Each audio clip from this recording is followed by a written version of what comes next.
Амансыз ба, құрметті, қадірлі көрермен, еліміздің жас педагог мамандары. Осындай бір жоба бастағымыз келіп жатыр. Бұл жоба сол ұстаздық өнер академиясының аясында жасалып жатқан интервью форматындағы жоба. Бұл жобада біз еліміздің білікті де білімді мамандарымен шақырып, өзекті мәселелерді талқылағымыз келеді, сұхбаттасқымыз келеді. Жалпы өздеріңіз білесіздер, өкінішке қарай кейбір жағымсыз жаңалықтар жылдамырақ және кеңірек тарап жатады. Бірақ мен нақты мынаған сенем. Біздің елімізде жанашыр, сондай бір педагогикалық салада саналы түрде жүрген адамдар бар. Және сол адамдардың себебімен де біз бүгінгі бір жеңістерге жетіп жатырмыз. Сондай адамдардың бірегейі Құралай апай. Мен бұл кісінің қол астында жұмыс істегенмін Астанада тұрған кезде. Бұл кісінің былайша айтқан кезде басшылығын өз тәжірибемде көргем. Осы жобаны осыдан бірнеше ай бұрын жобалап бастаған кезден бастап ең бірінші шақырғым келген қонақ өзіңіз болғансыз. Біріншіден енді сондай бір Астанадан біз үшін арнайы келгеніңізге алғыс айтқым келеді, Құралай апай. Бірнеше тақырыптарымыз бар. Енді сізбен көп тақырып талқылағымыз келеді. Жаңа эфирға дейін де біраз заттың басын шолып кеттік қой. Мынадан бір бастап көрсек, осы педагогикалық жолға өкінішке қарай көбіміз саналы түрде келмейміз. Бірақ қалып нәтиже беріп жатқан кісі көбі саналы түрде шешім қабылдап жатады.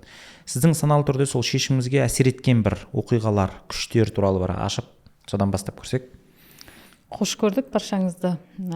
Бастап жатқан жобаларыңызға сәттілік тілейміз. Бұндай жобалар өте көп керек. Сондықтан қолдауға дайынбыз. Жалпы сұрағыңызға көшетін болсақ, өзім де көп ойланғанмын. Жалпы осы білім саласында, яғни мектептен қол үзбей 33 жыл бойы жұмыс істеп жүрген себебім не, оған не ықпал етті десем, енді ол менің мүмкін табиғатымда бар шығар. Яғни балаларға білім беру, балаларды дамыту деген өзіме ұнайтын іс. Оның үстіне мен жалпы өзім көп айтам, мен ұстазға бай адаммын. Мектепке қадам бастағаннан бастап өте мықты ұстаздардың алдын көрдім. Әлі күнге дейін ұстаздарым көп. Сондықтан солардың маған бергенін, сіңіргенін өзімнен кейінгі жас ұрпаққа сіңіруді бір миссияға алған шығармын деп ойлаймын. Яғни осындай бір деңгейге жетуімнің үлкен бір маңызды адамдар, ата-анам әрине, одан кейін ұстаздар. Сондықтан мүмкін сол бір өзімнің қарызымды өтеп жүрген шығармын. Енді ол туралы ойлану керек. Әлі де ойлану үстіндемін, нақты жауап тапқан жоқпын. Әзір осы жауап. Миссия өзі бірден піспейтін зат қой. Иә. Сондықтан және өзіме бір ұнайтын нәрсе, жаңа айтып отырмыз ғой, жалпы бұл жұмысқа күнде таңертең тұрып, күнде мектепке барып, және ол барар кезде мен білем, мені күтіп тұратын бір шешуі қиын, күрмеуі сондай күрделі мәселелер күтіп тұратын білем. Бірақ күнде сол мәселелер күтіп тұратын біле тұра, таң атпай мектепке жүгіремін. Ондай не күш дегенде бұл жерде жаңағы бір үлкен өзімнің бір мұратым, мақсатым шығар.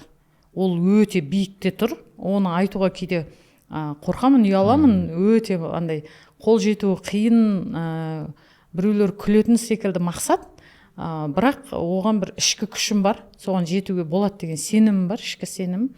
Сондықтан сол үлкен мақсат жолында адам кішігірім қиындықтар кездесетінін білет, сезет кез келген адам. Бірақ ол кішігірім қиындықтар ешқашан тоқтатпайды. Өйткені үлкен бір биікте күтіп тұрған бір мақсаты бар. Ол мақсаты әрине қазіргі таңда Қазақстан үшін өте маңызды. Бұл білім саласын, тәрбие саласын, құндылықтарды сіңіру мәселесін мен қатты айналысу қазіргі таңда ең өзекті нәрсе деп ойлаймын. Бізде негізі көп шешкіміз келіп жүрген мәселенің көбі салдары ғой. Бірден бір себептер, енді бұған бір келетін шығармыз қазір. Енді көрермендер үшін білмей жатса, Құралай апай бір емес, бірнеше мектеп, нақтырақ айтсақ 3 мектептің былайша айтқан кезде жүйесін қойып, мамандардың біліктілігін арттыруда кәдімгідей атсалысқан кісі.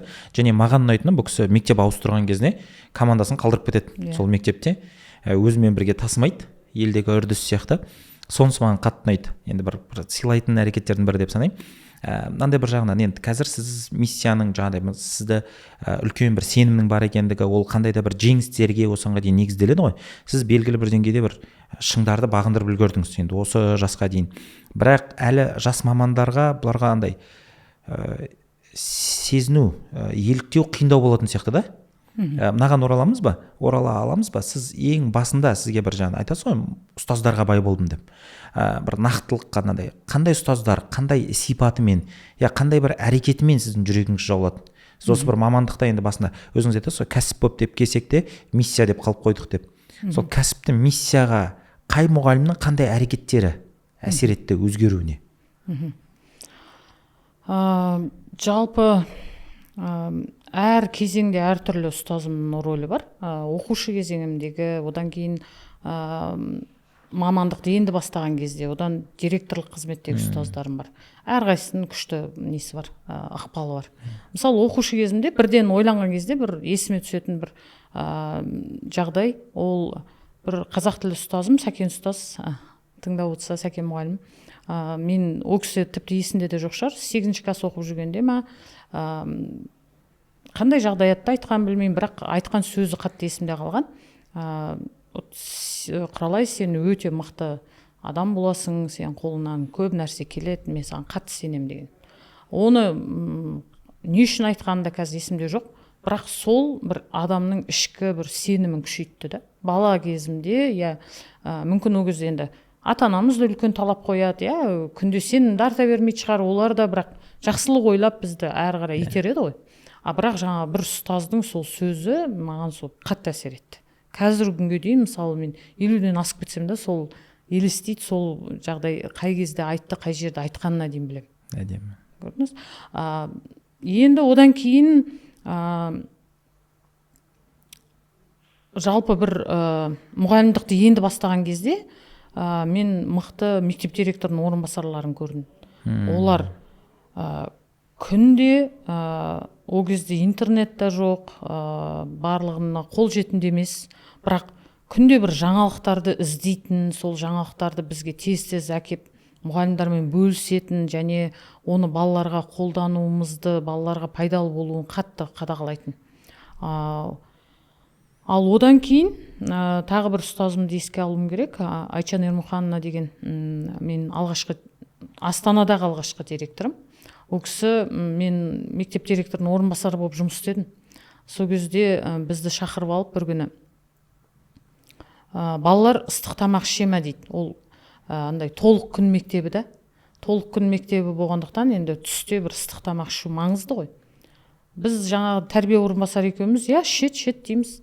Сосын өзі барып асхананы қараған, сөйтсе балалар үйінен жаңағы ланчбоксқа тамақ, андай сэндвич сондай салып алып келеді екен. Тіске басарлар. Тіске басар. Нан, оның үстіне колбаса, оның үстіне помидор, огурцы салып алып келеді. Ол жаңа герметично неге салынады, ыдысқа. Сосын оны түсте ашады, оны жейді. Енді біз оған қатты мән бермегенбіз. Бала ата-анасы сап берді, жеп отыр, болды. Проблема жоқ секілді. Ананы көргенде бізге шақырып алып, Айчан Ермұхановна ұрсып жатыр, кабинетіне шақырып алып. Сендер түсінесіңдер ме дейді. Анау күнімен таңертең 6:30-да ма сап берді. Ол өте ауа кірмейтіндей ыдыста, пакетте, сумкасында жүрді. Енді оны түсте жеп жатыр, ана баланың асқазаны не болды дейді. Біз айтамыз, енді мамасы сап берсе, мамасы оны ойламаса, не дейміз енді деп жаңа біз өзімізше ақталып жатырмыз ғой. Қатты ренжіді да бізге. Қалай ойламайсыңдар дейді. Вот маған осы қатты сабақ болған шығар. Яғни ата-анасы ойламай тұрса бәрібір демей, жаны ашып, қызыл кеңірдек болып бізге ұрсып жатыр. Осыдан кейін мен ойладым, вот халықтың баласына осылай жаны ашуға бола ма? Демек болады екен ғой жұрттың баласына. Мамасы ойламады оны, директор ойлап жатыр. Маған бір өмірлік осы үлкен бір ұстаным болып қалды. Қазір мен солай тек қана сол ракурстан қараймын. Ешқашан өзімді ақтап алмаймын. Мамасы қарамады, рұқсат бермеймін мүлдем. Мамасы дұрыс тәрбие бермеді, отбасы керек демейсіз ғой. Олай істемеймін мүлдем. Осы нәрсе маған қатты бір үлкен, ол кісі оны есінде де жоқ, айтсам қазір. Ұмытып та қалғаны білмейді. бірақ маған өмірлік бір із қалдырды да. Мен ешқашан осыдан аттап кетпеймін. Жұмысымда болды. Осы менің басты принципім. Әдемі. Күшті нәрсе ғой.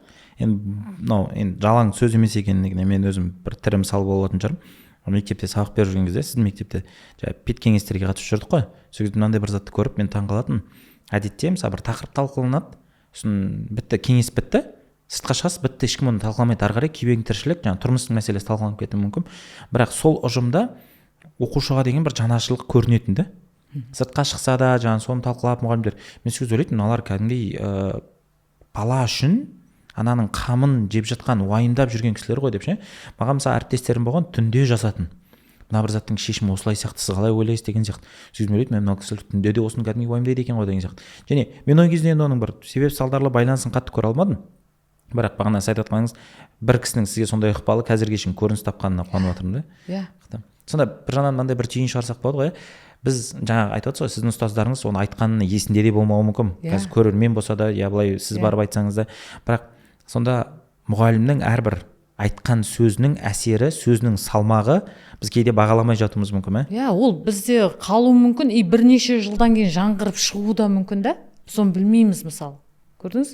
Оның әсерін біз өлшей алмаймыз кейде.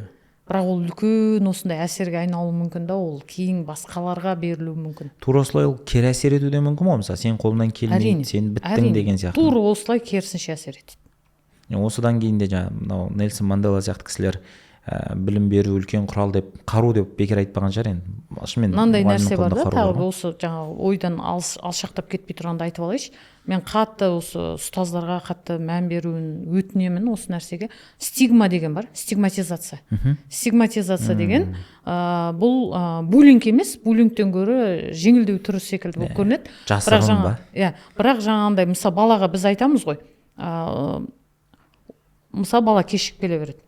Ой, сен былжыр екенсің, сен бос екенсің, сен ақ аяғыңды сүйреп жүреді екенсің деген, былай қарасаңыз бір қатты бір зиянды сөз емес секілді. Қалжың сияқты бар. Иә, қалжың секілді. Немесе сен ақ қолың көтере бересің, сен көтермеш, тыныш отыршы, аузыңа ие болып отыршы дегенде, былай біреулер ұстаздарға айтсаңыз, мынауыңыз дұрыс болмады десеңіз, мен ондай зиян нәрсе айтқан жоқпын дегенде. Енді қараңыз, осы баланы басып тастайды. Жаңағындай маған қалай жақсы сөздің ықпалы болды, ананың да ықпалы болады балаға. Біріншіден өзіне өзі бала тормоз қоя бастайды. Анасы жасамаушы. Анаумен таңбаланып қалды. Болды. Таңба қою, жаңа стигма деген клеймо, таңба дегенді білдіреді. Екіншіден, бастауыштың балалары оны қатты сіңіріп алады тез. Ананы жаңа жылдам емессің десе, сен ақ аяғыңды сүйреп басасың деп, ол 5-ші классқа барғанда буллингке айналдыра бастайды. Көрдіңіз ба? Бастауыштың 1-ші кластың мұғалімі оны сап берді ақырын ғана дәнін, жаман сөздің. Бітті, оны өсіріп алады балалар. Былай айта аламыз ғой, сонда белгілі бір деңгейде мұғалім баланың әлем картинасын бір қалыптастырып береді ғой. Иә, оған таңба сап тастады болды. Ол көп жағдай жақсы таңба емес. Мен ұстазым секілді жақсы таңба қойған жоқ. Жаман таңба қойып берді, минус таңбасын.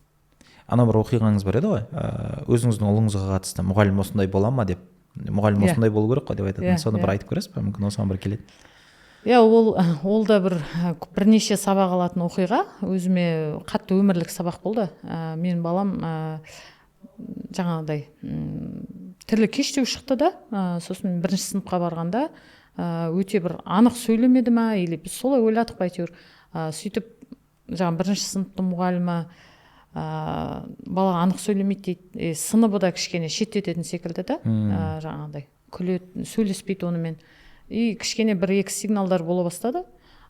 Сосын мен ол мектептің директоры, мен жақын әріптесім, өзім басқа мектепте директормын. Сосын үйдің қасындағы мектеп болғасын барып жүрген. Сосын ойладық, әкесі екеуміз ақылдастық, сонымен дастархан басында кешке қарай балам сені 2-ші сынып болу керек. 2-ші сыныпта шыдамай бастадық, енді шамалы мазасызданып. Сосын айттық, балам, сені біз басқа сыныпқа ауыстырамыз дедік та. Деп қабылдайды шығар деп ойласақ, баламыз айтады да, не үшін ауыстырасыздар дейді да. Енді солай басқа мұғалімге ауыстырамыз десек, мұғалім деген өзі сондай болу керек емес па дейді да. Өзі сондай болу керек қой дейді да. Сыншы. Содан кейін вообще ауыстырмадық, сонымен 4-ші сыныпты бітіріп шықты баламыз сол сыныптан. Бірақ біз подходты ауыстырдық. Яғни мұғалімді ауыстыру, жаңа сыныбында мазақтайтын балаларды ауыстыру емес, баламыздың сол мұғалімға, сол оқушыға, сол сыныптастарына деген қарым-қатынасын дұрыстау, қарым-қатынас жасауға үйрету. Оған байланысты бір күшті мысалым бар. Мархабат. Сізді тыңдау үшін жиналдық. Өте қатты әсер етеді. Мен әріптестеріме, жалпы әсіресе ата-аналарға көп айтам. Бір Фейсбукта мен енді авторын ұмытып қалсам, ұмытып қалдым жалпы авторын. Бірақ қатты ықпал етті маған. 5 жыл бұрын ба бір пост жарияланды. Біздің отандасымыз ау деймін, ақш-қа көшіп барады, балалары мектепте бастауыш мектебіне барады ақш-тың.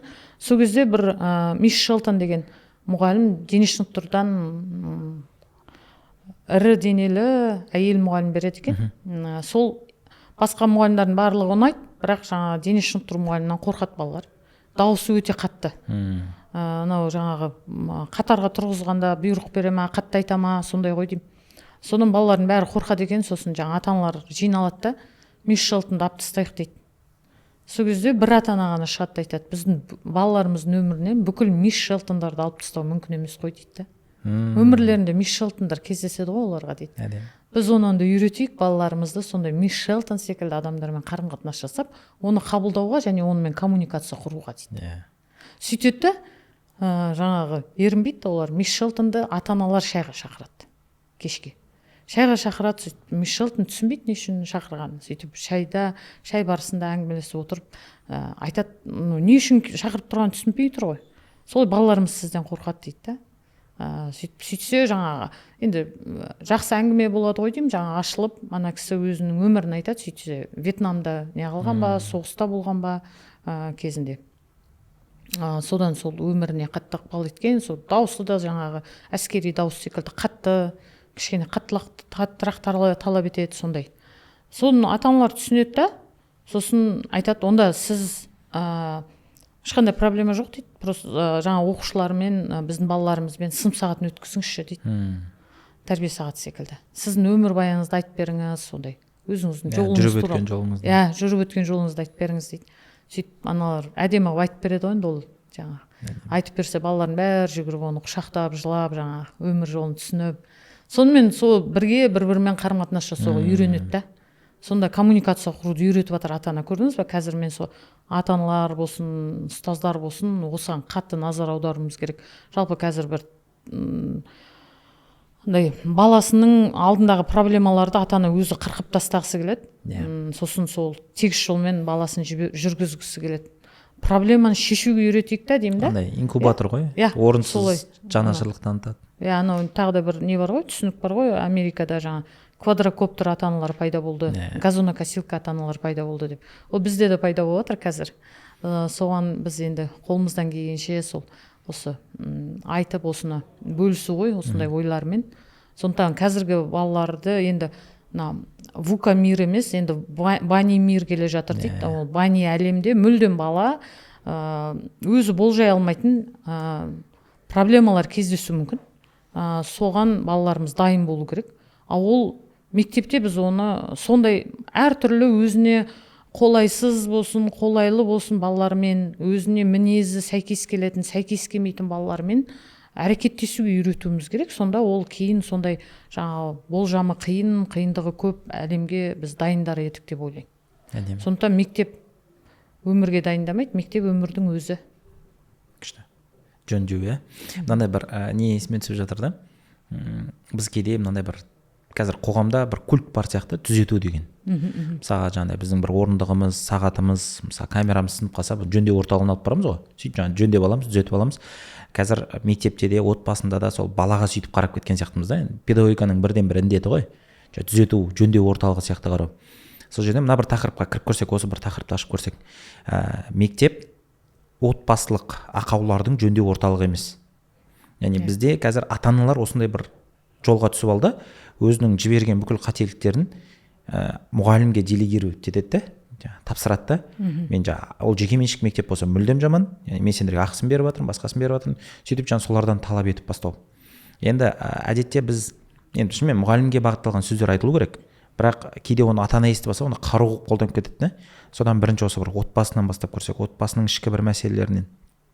Жаңа өзіңіз айтып отырсыз ғой, мәселені жаңа шешіп беру, инкубатор сияқты қылып реттеп беру, түзетіп беру. Ол қашанға ол шешім жүзеге асады? Қашанға мен оның қасындамын? Мынандай бір дүние бар да. Біз кейде соған түзетуге емес, тануға тырыссақ, түсіністік орнайды дейді да. Мысалы жаңа Мишелтон дедіңіз, сол сияқты кісіні мен тануға тырысып менде түсіністік орнады да, қарым-қатынас дамып кетті деген сияқты. Енді сіздердің ана пандемия кезінде балалар үйінен, мектептен емес, үйінен қашқан кездегі оқиғалар бар ғой. Сол кезде мысалы отбасындағы мәселелер не істеу керек? Өйткені көріп отқан жас мұғалімнің өзі болашақ ата-ана, я қазіргі ата-ана ғой. Ата-ана ретінде отбасында біз қандай ақаулар жіберіп жатырмыз? Қандай бір мәселелер сіз маман ретінде көріп тұрсыз? Осыған бір кішкене тоқталсақ. Қазір өте үлкен проблемалар, дұрыс айтасыз. Кейде біз мектепте істеп жатқан жұмысымыздың бәрі нәтижесіз болатыны бір жақты болып жатқан секілді. Екі жақты болмағасын, яғни бір-бірімізге қарай қарсы жүрмегесін біз нәтиже көрмей жатырмыз. Ортада бала теке обал болып жатыр балаға.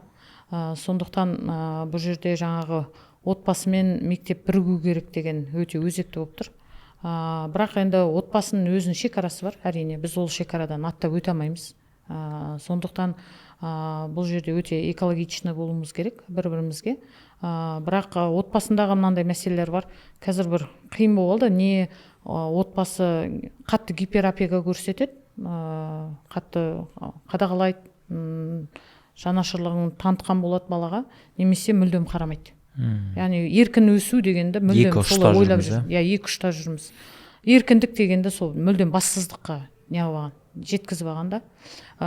Сонымен енді кішкентай кезінен бала дегенде психологиясы мықты ғой, ол жаңағы сондай еркіндікті үйреніп алған бала уже әбден манипуляция жасай бастайды ата-анасына. Мұғалім мысалы бір кішігірім талаптар қою арқылы жетістікке жеткізейін десе, ана талапқа жетпеймін дейді да, орындамаймын талапты дейді. Ата-анасы келеді, орындамасын, сен сұрамашы дейді. Өйткені ата-ана оны тағы да үйде де жетелеу керек болып тұр ғой. Үйде де мысалы сабырмен баланы тыңдау керек, сабырмен көмектесу керек. Оның барлығын өзінен лақтырып тастағысы келеді. Жаңағы жұмыс басты шығар, оны ешкім кінәлай алмаймыз ата-ананы, бірақ көп жағдайда солай. Содан келеді да бала жаңа жеңіл жеткісі келеді кезген жетістікке. Жеңіл дофаминдер бар оның үстіне, қазіргі таңда бәрімізді қинап тұрған. Сонымен жеңіл дофаминге әбден үйреніп алған. Ал бала өзін-өзі реттеу, өзін-өзі ұйымдастыру деген мәселелерде мүлдем ада болып жатыр да, қалып қойып жатыр.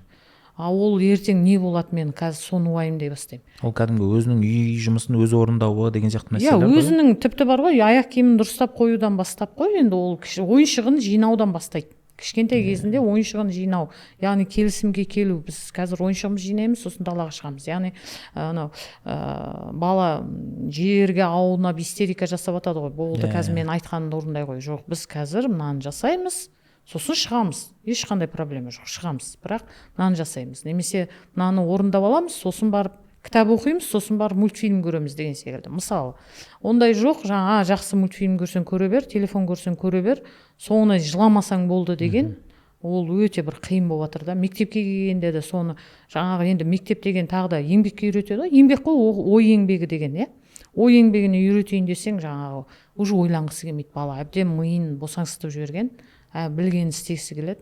Мына жақта мұғалім талап етсе, қит етсе болды, мұғалім қатты айтып қойды деген секілді. Мұғалім да бұл жерде әртүрлі әдістерді қолдану керек, мен оны неғып жатқан жоқпын, бірақ осындай бір проблема бар да, жалпы. Мен ата-аналар жиналысында көбінесе енді ата-ана ретінде, мұғалім ретінде емес, ата-ана ретінде айтатын бір нем бар. Мысалы, теңеу дейміз бе, мектеп сол бір қоғам құрушы институт деп жататын болсақ, бүйтіп елестетіңіздер деймін да, бұл бір прораб сияқты, құрылысшы сияқты. Ол жаңағыдай бір ғимарат салып шығу үшін оған кірпіш керек. Кірпіш сапалы болу керек, саны жеткілікті болу керек. Ал сол кірпішті шығаратын зауыт ол отбасы. Яғни сіз кірпіштің саны мен сапасына жауаптысыз. Біз ата-ана ретінде соған жауаптымыз. Егер біз жаңағыдай саны нашар, аз, сапасы нашар кірпіш шығаратын болсақ, қандай мықты құрылысшы болса да, ол енді ары кетсе дәретхана салады деп өзінше бір батырып айтамын да, ата-ана ретінде өзіміздің тараптан. өйткені мұғалім ретінде мен соны көп көрдім да. Ар жақта мысалы сен бірнеше сағат қана уақытың бар сенің, баламен жұмыс істеуге тырысасың, қарым қатынас құруға тырысасың, ата анаң оны үйге барған кезде бытшын шығарып тастауы мүмкін, сенің жұмысың өнбейді, қайта сол бір іспен айналып жүріп қаласың да. Енді бұл мұғалімдерге ақталу үшін айтылып жатқан жоқ, бұл бір мәселені ашу үшін және ата ана ретінде осы қателікті бір жібермес үшін айтылып жатыр ғой. Мынандай бір жаңағы мұғалімдердің байқамай сөйлеп қоюының оң әсері, теріс әсерін айттық, одан кейін отбасының шикілігін айттық. Осы екі тақырыпты біріктіретін және біздің білім беру саласындағы ең үлкен мәселе бар сияқты. Бізде қазір ең үлкен мәселе не десе, жаңағы білім теңсіздігі деп жатады, ауыл мектебі, немесе мынау инфрақұрылым, интернеттің тапшылығы деген сияқты дүниелерді айтып жатады. Жаңағы арнайы кабинеттердің жоқтығы деген сияқты. Менің ойымша мәселе одан да терең сияқты. Және осы жерде маған сіздің айтатын мынау қауіпсіздік, оның ішіне менталды қауіпсіздік тақырыбыңыз ұнайды. Осыны бір ашып берсеңіз тыңдармандарға, көрермендерге. Ол не, ол қандай қауіп, одан қалай сақтана аламыз? Жалпы оқушылардың? Иә, оқушылардың менталды қауіпсіздігі жайлы. Иә, ол анау біз физикалық қауіпсіздікті тез көреміз ғой. Көрініп тұрады да физикалық қауіпсіздік көзімізге. Сондықтан біз ол туралы айта береміз. Ал менталды қауіпсіздік дегендің несін әсерін біз ұзақ уақыт көрмейміз да, көрінбейді ол. Іште бола береді. Салдары кеш шығады. Салдары кеш шығады. Иә, ол шықса бірақ жаман шығады ол да. Мысалы, ол жаңағы баланың тағдырын өте қиын жағдайға алып келеді да. Мысалы, менталдық не. Оны жөндеу де қиын болады кейін. Көрдіңіз? Мысалы, қолын қайырып алса, оны әйтеуір емдеуге болады. Белгілі бір уақыт бар. Ол көзге көрінеді. Иә, ол көзге көрінеді, бірден көрініп тұрады. Менталдық қауіп деген өте қиын. Оны жаңағы отбасы білмей салып жатады. Ол қауіпке алып келіп жатады, иә. Мектепте оған өз ықпалын жасап жатады, біліп білмей жасап жатады. Сондықтан бұл жерде жаңағы қазіргі балалар оның үстіне ата-ана да мұғалім де түсіне қоймайды. Қазіргі балалар не қит етсе жаңағы әлсіз дейді. Мен айтам, ол сіз мысалы мынау ұрпақтар теориясын оқысаңыз түсінесіз. Ұрпақтар теориясын оқытамыз мұғалімдарға. Өйткені оны оқымай өздерімен салыстыра бастайды. Мысалы, мен өзім соғыс кезінде туған ата-ананың баласымын. Көрдіңіз? Мені қалай тәрбиеледі? Ал енді менің балаларым мүлдем басқаша. Көрдіңіз? Олардың балалары мүлдем басқаша болады. Анау ұрпақтар теориясында біз қазіргі альфа ұрпақ дейміз, солардың характеристикасын, сипаттамасын оқыған кезде біз түсінеміз, алдымызда отырған баланы кәдімгі суреттеп берген ғой. Демек, олар ерекшеліктері, ойлауы, ерекшелігі, олармен қалай жұмыс істеу керек, олар нені ұнатады, нені ұнатпайды дегенде, кәдімгі көз алдымыздан қазіргі оқушы шыға келеді. Сол кезде уже қабылдай бастаймыз оны. Енді қабылдағасын, қабылдағаннан кейін барып біз негізі іс-әрекетімізді өзгертеміз ғой. Ата-ана ретінде да, мұғалім ретінде. Біз қабылдамай қоямыз. Яғни біздегі проблема сол. Мен ештеңе жоқ, маған ұрысқан, мен ұрған, мен одан жаман болған жоқпын деген нәрсе бар. Иә, адам болдық қой деген. Ал қазір Гарвардтың бір зерттеуі бар. Мен кішкене бір үзіндісін оқығам. Сонда жаңағы қазіргі балалар жалпы әлем бойынша өте депрессивті. Иә. Қазіргі балалар кәдімгі көрсеткен. Яғни олар неге десеңіз, енді білмеймін, оны мен зерттеген жоқпын, бірақ өзімнің ойымды қоса салайын, зерттеуші емеспін. Қате десеңіздер, қабылдамай қойыңыздар, бірақ неге депрессивті? Мысалы, біздің кезімізде біз ата-анамыздан, мұғалімнен қатты сөз естиміз, бірақ біз керемет ойнайтын қой, алысып жұлысып. Ойнап, кәдімгі барлық жаңа депрессиямыз шығарып тастаймыз ба, бір стрестеріміз шығарып тастаймыз ба. Қарапайым қозғалыс көп еді ғой. Қозғалыс арқылы ғой, енді анау айтып жатады ғой, қазір стресске неге бармау үшін спорт залға бару керек, жаттығу жасау керек деп айтып жатады ғой. Демек, соның бір несі бар деп ойлаймын, шындығы, Ал енді қазіргі бала, мысалы, бір мұғалімнен кішкене бір сөз естіді, ата-анасынан бір кішкене сөз естіді, бәрін жинай береді, оны жаңағындай шығарып тастамайды. Жиналады да бір күні бомба секілді жарылуы мүмкін да. Көрдіңіз бе? Шихан секілді. Сондықтан ол өте осы жағынан қиын болып тұр балаларға. Сонда біз осы менталды қауіпсіздікті қамтамасыз ету үшін бірден бір істеу керек әрекетіміз сол ұрпақ жайлы тану оны. Танысақ қана қабылдаймыз. Менің өзімде ата-ана ретінде мен де көп қате жіберген адам. Мысалы, үлкен қызым басқа жаңағы ұрпақтың өкілі, ұлым басқа ұрпақтың өкілі. сонда әкесі екеуміз таңғаламыз, екеуіне бірдей әңгіме айттық, бірдей тәрбие бердік, неге екеуі екі басқа. Бір күні ғана жаңағы ұлымды түсінбей мүлдем басқаша, өзінің бір территориясы бар, оны қорғайды, өзінің құқығын қатты қорғап қалған, сондай да. Сөйтіп бір күні кітапты қолыма алсам, мен баламның сипаттамасы тұр ғой. Все дедім, түсіндім дедім да, қабылдадым. Қабылдағаннан кейін әрекетім өзгере бастады да. Қабылдау керек екен бастады. Біз сол қабылдамағаннан кейін де бағанағы түзетуге тырысып жүретін сияқтымыз бүйтіп өзгеріп. Оны өзіміз түзелмейміз, бізге оңай да біреуді түзету. Өзіміздің қарым-қатынасымызды мана Миш Шелтон секілді ғой, оны алып тастап, кесіп лақтырып жіберу да біздің әдетіміз сондай да. Күшті айттыңыз мынаны, оңай. Біз негізі көп жағдайда сол оңай жолмен жүреміз ғой. Оңай жол жеңіл болғаннан кейін соның бір андай істеп аламыз да, кейін зардабы келген кезде не жаздым мен деп отырамыз ғой. Осы оңай жолы туралы тағы да бір мектепте болған кейсті айтайын. Сондай бір жағдай болған, мен мұғалімдарға сабақ болсын деп айтамын. Сол 73-ші мектепте жалпы былай бір контингент біркелкі болды да. И бір күні бір біздің Мөлтек ауданға жатпайтын бір бала кіріпті мектепке, 9-шы класс болу керек. Содан ол бала жаңағындай бәрінен күштеп ақша жинап алады, өзі ірі бала, барлығын қорқытады, ұрады деген секілді. Содан тәрбие орынбасарым кішкене шаршай бастайды. Ата-анасын шақырады, ата-анасы дәрменсіздік көрсетеді, кәдімгі білмеймін енді, мен жалғыз басты анамын. Содан түк те істей алмаймын, білгендеріңді істеңдер дейді. Содан инспектор айтады, мынау біздің Мөлтек ауданы емес, өзін Мөлтек ауданына қойықшы дейді. Сонымен барлығы бірігіп алады да, болды, қойық дейді. Оңай жол таңдаймыз. Мен кабинетіме келіп тұр инспектор, бала, мамасы уже бәріне көніп алған, енді білмеймін не істесеңдер осыңдар деп тұр ғой, шаршап тұр да, ол қайтсын ол да. Сынып жетекшісі, тәрбие завуч кіріп тұр, мына баланы болды, Құралай Амангелдіқызы біз өз мектебіне жіберейік дейді да. Мен ана жерде ішімде бірдеңе қопарылып кетті да. Айтам да, қалай деймін, қалай жібереміз ол баланы? Ол баланы мен қуа алмаймын деймін, қуа алмаймын, мүлдем қуа алмаймын. Бала тұр, мен айтам, жоқ, сіздер сенбеді, мамасы сенбей қалған шығар балаға, сынып жетекшісі сенбей қалған шығар, мен сенем ол балаға. Ол бала дұрыс бала. Просто зерттеп көрейік, неге ол осындай әрекеттерге барып жатыр. Не жетпей жатыр ол балаға. Көмектесейік, қолдайық. Мен сенем, дедім да. Содан сөйтіп қалдырдық. Әрине мен де өзіме үлкен тәуекел алдым. Өйткені мен бір балаға сену арқылы басқа балалардың қауіпсіздігінде мен ойлап отырмын ғой, енді уайымдаймын ғой. Қаншама бала бар. Бірақ бір сол сенім ана балаға үлкен күш болды деп ойлаймын. Кейін 11-ші сынып бітіргенде мамасы Фейсбукқа жазды. Өткенде сол сөз сөйлегенде мен неден көрсетемін презентациямда. Жаңағы балам сондай бір тентектік танытып, қиналған кезде, мектептен қуған кезде, қазақтың баласын мен мектептен қумаймын деп Құралай Амангелдіқызы алып қап еді деп. Рахмет деп 11 бітіргенде жаңа суретін қойып, мен түскен суретін қойып.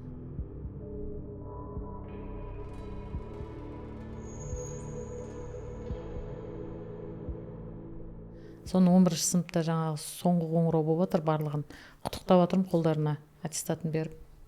Сол кезде жаңағы бәрін қолын алып жатсам, бәрі қолын алып жатыр, ана бала мені қатты құшақтап жатыр да, өзінің кеудесіне тартып.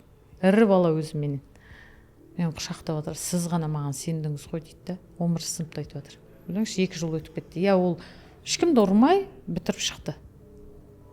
Көрдіңіз? Яғни бір сенім балаға сонда. Мен айтам, мамасы сенбейді жарайды, бір шаршаған шығар сеніп. Енді біз бір әлемде бір адам сенсінші ол балаға. Сенетін бір адам бар екенін әлемде. Ол біз сезсінші.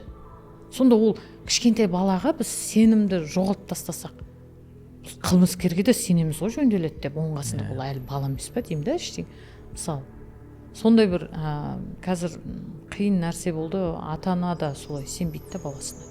Білмеймін, не істесеңіздер, істеңіздер, болды, мен шаршадым деген секілді. Сол кезде шошимын, қорқамын. Енді сенім мынандай өте үлкен күш қой негізі. Ол сену бүйтіп айтқанмен оңай емес, бағанағыда сіз айтқанда қиын жол ол, сене алу деген. Әсіресе жаңағыдай бұзық болып тұрған, сенуге ешқандай бір себеп бермей тұрған балаға сену, енді негізі шынайы сенім сол ғана шығар. Ол сол шынайылықты сезген шығар деп ойлаймын. Шынайы болмай, мен берейін ба, бермейін ба, бере салайыншы деп тұрсам, ол соны сезер ме еді, мысалы. сезбес пе еді. И тағы да бір ойда мен оңай құтыламын мектептен. Ол келесі мектепте барып бүлдіреді ғой мысалы, иә. Сосын оның өмір бойы ол сондай жолға түсіп алатын шығар, иә. Енді сізге өз мектебіңізден басқаға андай немқұрайлық болса, мүмкін сол қадамға баратын ба едіңіз.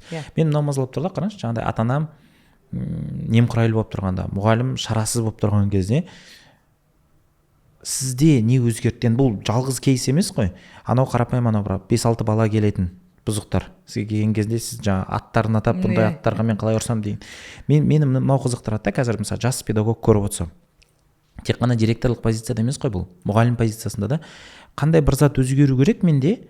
Мен осы сәттерде ана көппен бірге ілесіп кетпеуіме не әсер етті сіздің сол жерде сенуіңізге, білмеймін. Мүмкін сәл кішкене артқа барсақ, мүмкін сіздің өзіңіздің бір жаңа тәжірибеңізде оқиғалар болды ма? Енді мен бір не айта кетейінші, Құралай апайдың өзінің телеграм арнасы бар.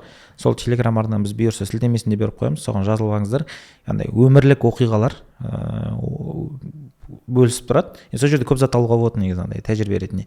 Мына жерде қалай ойлайсыз, не әсер етті сіздің сенуіңізге? Оны жаңағыдай, оның сену арқылы оның әлемін өзгертуіңізге не әсер етті? Сіз неге сене аласыз, неге басқалар сене алмайды? Мен сол сұрақты құрастыра алмай жатырмын да.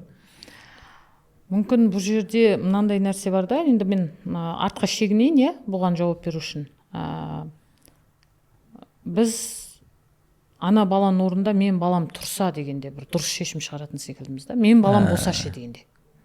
Мысалы, оны былай айтайын. Біз бір мұғалімге қатысты бір орынбасарымыз екеуміз бір шешім шығаруымыз керек болды. Яғни мұғалімнің кішкене әрекеттері дұрыс болмады балаға қатысты.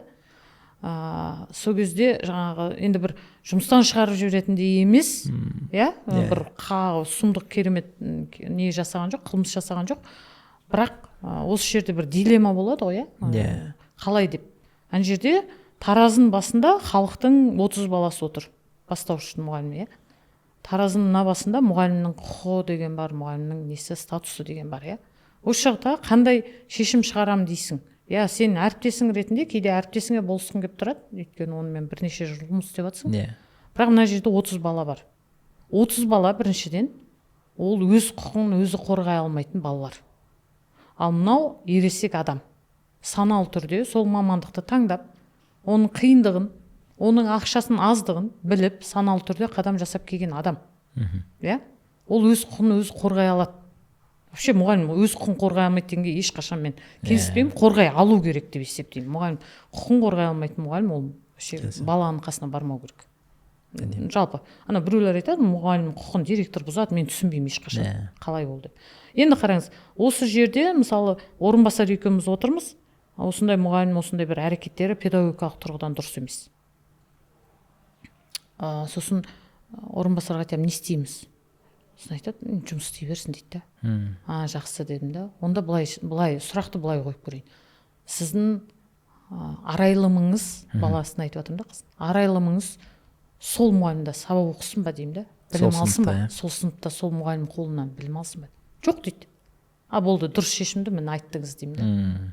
Яғни халықтың баласын менің балам секілді бала ғой дегенде, көрдіңіз ба? Менің баламда қате қадамдар жасау мүмкін ғой. Сол кезде оған бір дұрыс адам кездесіп, оны бір жетектеп бүйтіп, сол қателіктен шығарып жіберсе деп армандаймыз ғой бәріміз, біз білмейміз ғой. Біліп істей ме, білмей істей ме, иә? Сол кезде дұрыс нәрсе, біз дұрыс шешім жасайтын секілдіміз да. Менің ойым солай, мысалы. Бізде сол жаңағы менікі болмаса, күл болмаса біл болсын деген бір не қалыптасып қойған сияқты. Енді ол сол түбіне қазсақ, сол бағана мектептегі немқұрайлықтан қалыптасатын не шығар? Менікі аман болса болды, қалғаны басқа бола берсін. Сосын мынандай нәрседе, мысалы, мұғалім бір аспаннан аяғымыз салбырап, осы мұғалім болып түсе салған секілдіміз да, біз бала болғанбыз. Біз де сабақ оқымай келген кезіміз болған. Біз де сыныбымызға еріп, мысалы бір не жасайды, саботаж мұғалімға, иә? Бәріміз қашып кетейік дегенде, мен де қашып кеткенмін, мысалы. Олармен бірге. Ол үшін кәдімгідей сөз естігенбіз, бірақ соның өзінде бізге сенді ғой ұстаздарымыз. Әрі қарай бізді мүлдем жаңа крест қойып, мынадан түк шықпайды деген жоқ. Адам болмайды. Әрі қарай үміт бере берді да, бізді үмітіміз жалғай берді да. Біз кімбіз балаларға үміт бермейтіндей? Сенім бермейтіндей оларға. Сондай, яғни жақсы педагог өзінің бала болғанын ұмытпаған адам деймін да. Сол кезде ғана өзім де бала болдым ғой деген кезде, ана баланы дұрыс қабылдайсың.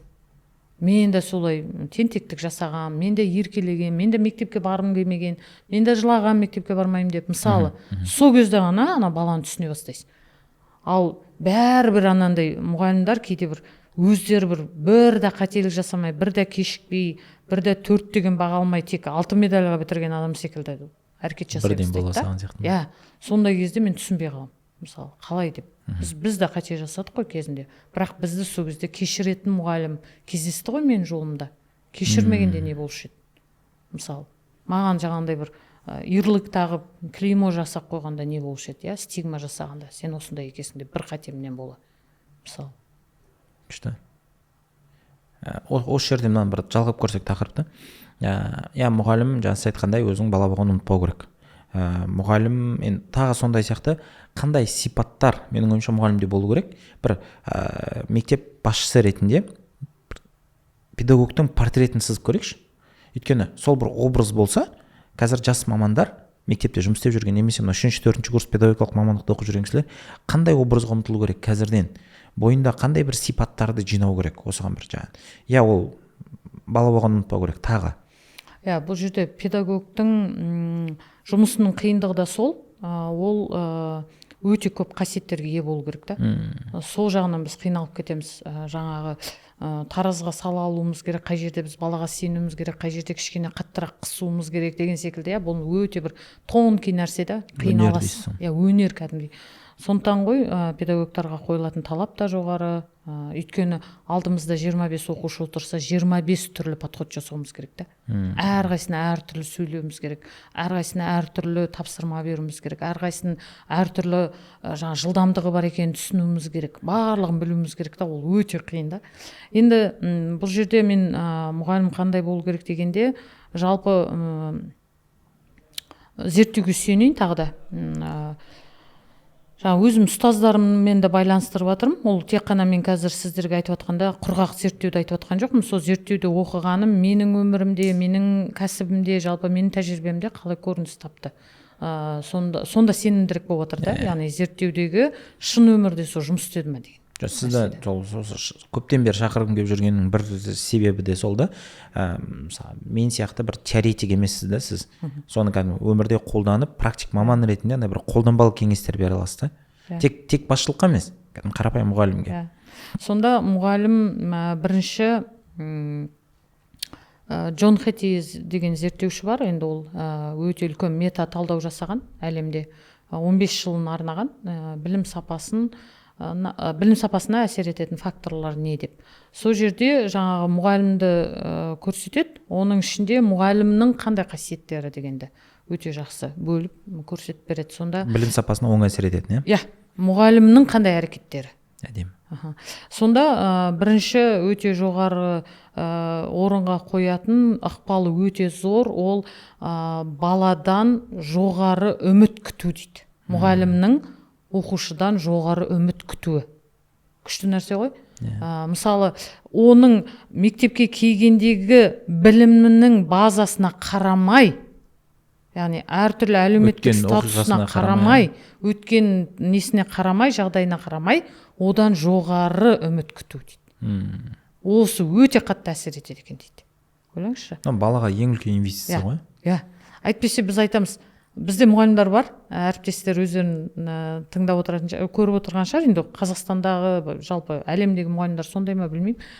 Мысалы, 3-пен келді ма, болды, оның маңдайына 3 жазылып қойған секілді. Тағдыры сол дейсің. Мынау бағасы 3 екен дейді да, болды 3 дейді. Жоқ, ол дами алады, ол өсе алады, оған мүмкіндік беру керек, онымен біраз жұмыс істеу керек. Бірінші осы, екінші сапалы кері байланыс беру. Мұғалімнің сапалы кері байланыс беруі жұмысына. Мысалы, суммативті бағалау, яғни не дейді, жинақтаушы бағалау мен, жиынтық бағалау мен қалыптастырушы бағалаудың екеуін айырып көрсетейік. Мысалы, тағы да бір жақсы мысалым бар, көп айта берем. Қалыптастырушы бағалау өзі аты айтып тұр, адамды қалыптастырады. Жиынтық бағалау ол жай өлшей беру. Мысалы, ағашты сіз күнде өлшей бергеннен, мысалы метрді әкеп өлшей беріңіз, ағаш одан өспейді. Өсу үшін сіз су құясыз, тыңайтқыш құясыз, оны топырағын қопсытасыз. Бұл жаңағы қалыптастырушы бағалау. Яғни қаншалықты сіз су құйдыңыз, қаншалықты топырағын қопсыттыңыз, соған байланысты ағаш өседі. Мынандай бір не қылып жіберсек болады, жиынтық бағалау негізі баланы емес, ол сіздің қалыптастырушы бағалауыңыздың бағалауы ғой. Иә, сол. Ал енді тағы да бір ұстазымды еске алайын, ол кісі марқұм болып кетті.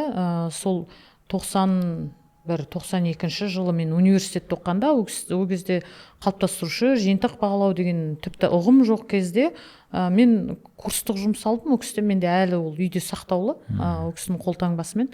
Сонда ол кезде біз енді компьютер жоқ мүлдем, қолмен жазамыз, жаңа астына зебра қойып қойып, сөйтіп жазып, жаңа жұмысты апарам ғой. Соның ана кісі Фарида Мәмбеталиевна, жатқан жері жарық болсын.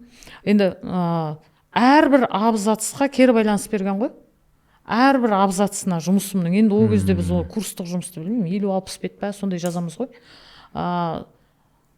Бір жеріне жазған, мынандай квадратный скобка келтіреді да, жақша. Бір абзацқа тамаша деп жазғанда, тамаша деген қызылмен әдемі алып. Мен мәзбін. Сосын келесі абзацқа жазып қойған бос мыжыма сен деген, бос мыжыма дегенде, сосын стрелканы тамаша деген неге апарғанда, былай созып. Сіз бұны дейді, сіз деп сөйлейтін өкісі. Бос мыжыма десе де сіз деп жазған әрі қарай. Сіз анау бірінші абзацта бұны әдемі айттыңыз ғой дейді да, неге қайттан перефразировать етіп жатсыз дейді. Не үшін оны? Енді бұны сіз бұлай сөзбен жазбаңыз, енді бұны кестеге келтіріңіз, кестеге салыңыз, осы ойыңызды кестеге салыңыз дейді. И сөйтіп, сенесіздер ме, әр абзацына сөйтіп кері байланыс берген. Енді сонда мен ана жұмысты қайта жазып шыққандай болдым да. Соны мен қатты маған әсер еткен, анадан кейін мен кез келген жұмысты дұрыс жазатын болдым. Дипломдық жұмысты сол кісіден алдым. Қиналдым, жылап жүріп жаздым, бірақ анандай кері байланыс деген өсесіз ғой. Мына жерде карта схемамен бер дейді, мынаны кестеге сал дейді. Мынаны былай жаз дейді, мына жерде мынаны азайт дейді, мынаны көбейт дейді, мына жерде нечитабельный дейді. Оқылмайды мынауың дейді. Көп сөйлем жаза бергесін оқылмайды. Оқылатын қыл дейді. Ол үшін жаңа пункттарға бөл дейді. Көрдіңіз ба? Сондай кері байланысты, яғни мен ойлаймын, сол қалыптастырушы бағалау беріп тастады ол кісі маған. Мен одан кейін жаман жазуға ешқандай, маған өзіме де рұқсат бермеймін, барлығын сол кісінің көзқарасымен қараймын қазір. Сол кісі қалай не қылар еді осы жұмысты көрсе. Сіздің тағдырыңызға әсер етті дейсің ғой. Иә, тағдырыма әсер етті, мысалы. Сол кісі жаңағыдай шалас дегенді ұнатпайтын сосын. Жаңа тағы бір сол кісінің әсері бір кәсіптеріңді адал істеңдер деп үйрететін еді да. Даже оқыған кезде, студент кезде енді білесіз ғой, жаңа біреуден біреу көшіріп, бірдеңе істегіміз келсе, қатты өкпелейтін, ренжитін. Адал бол. Адал істеңіздер дейтін да.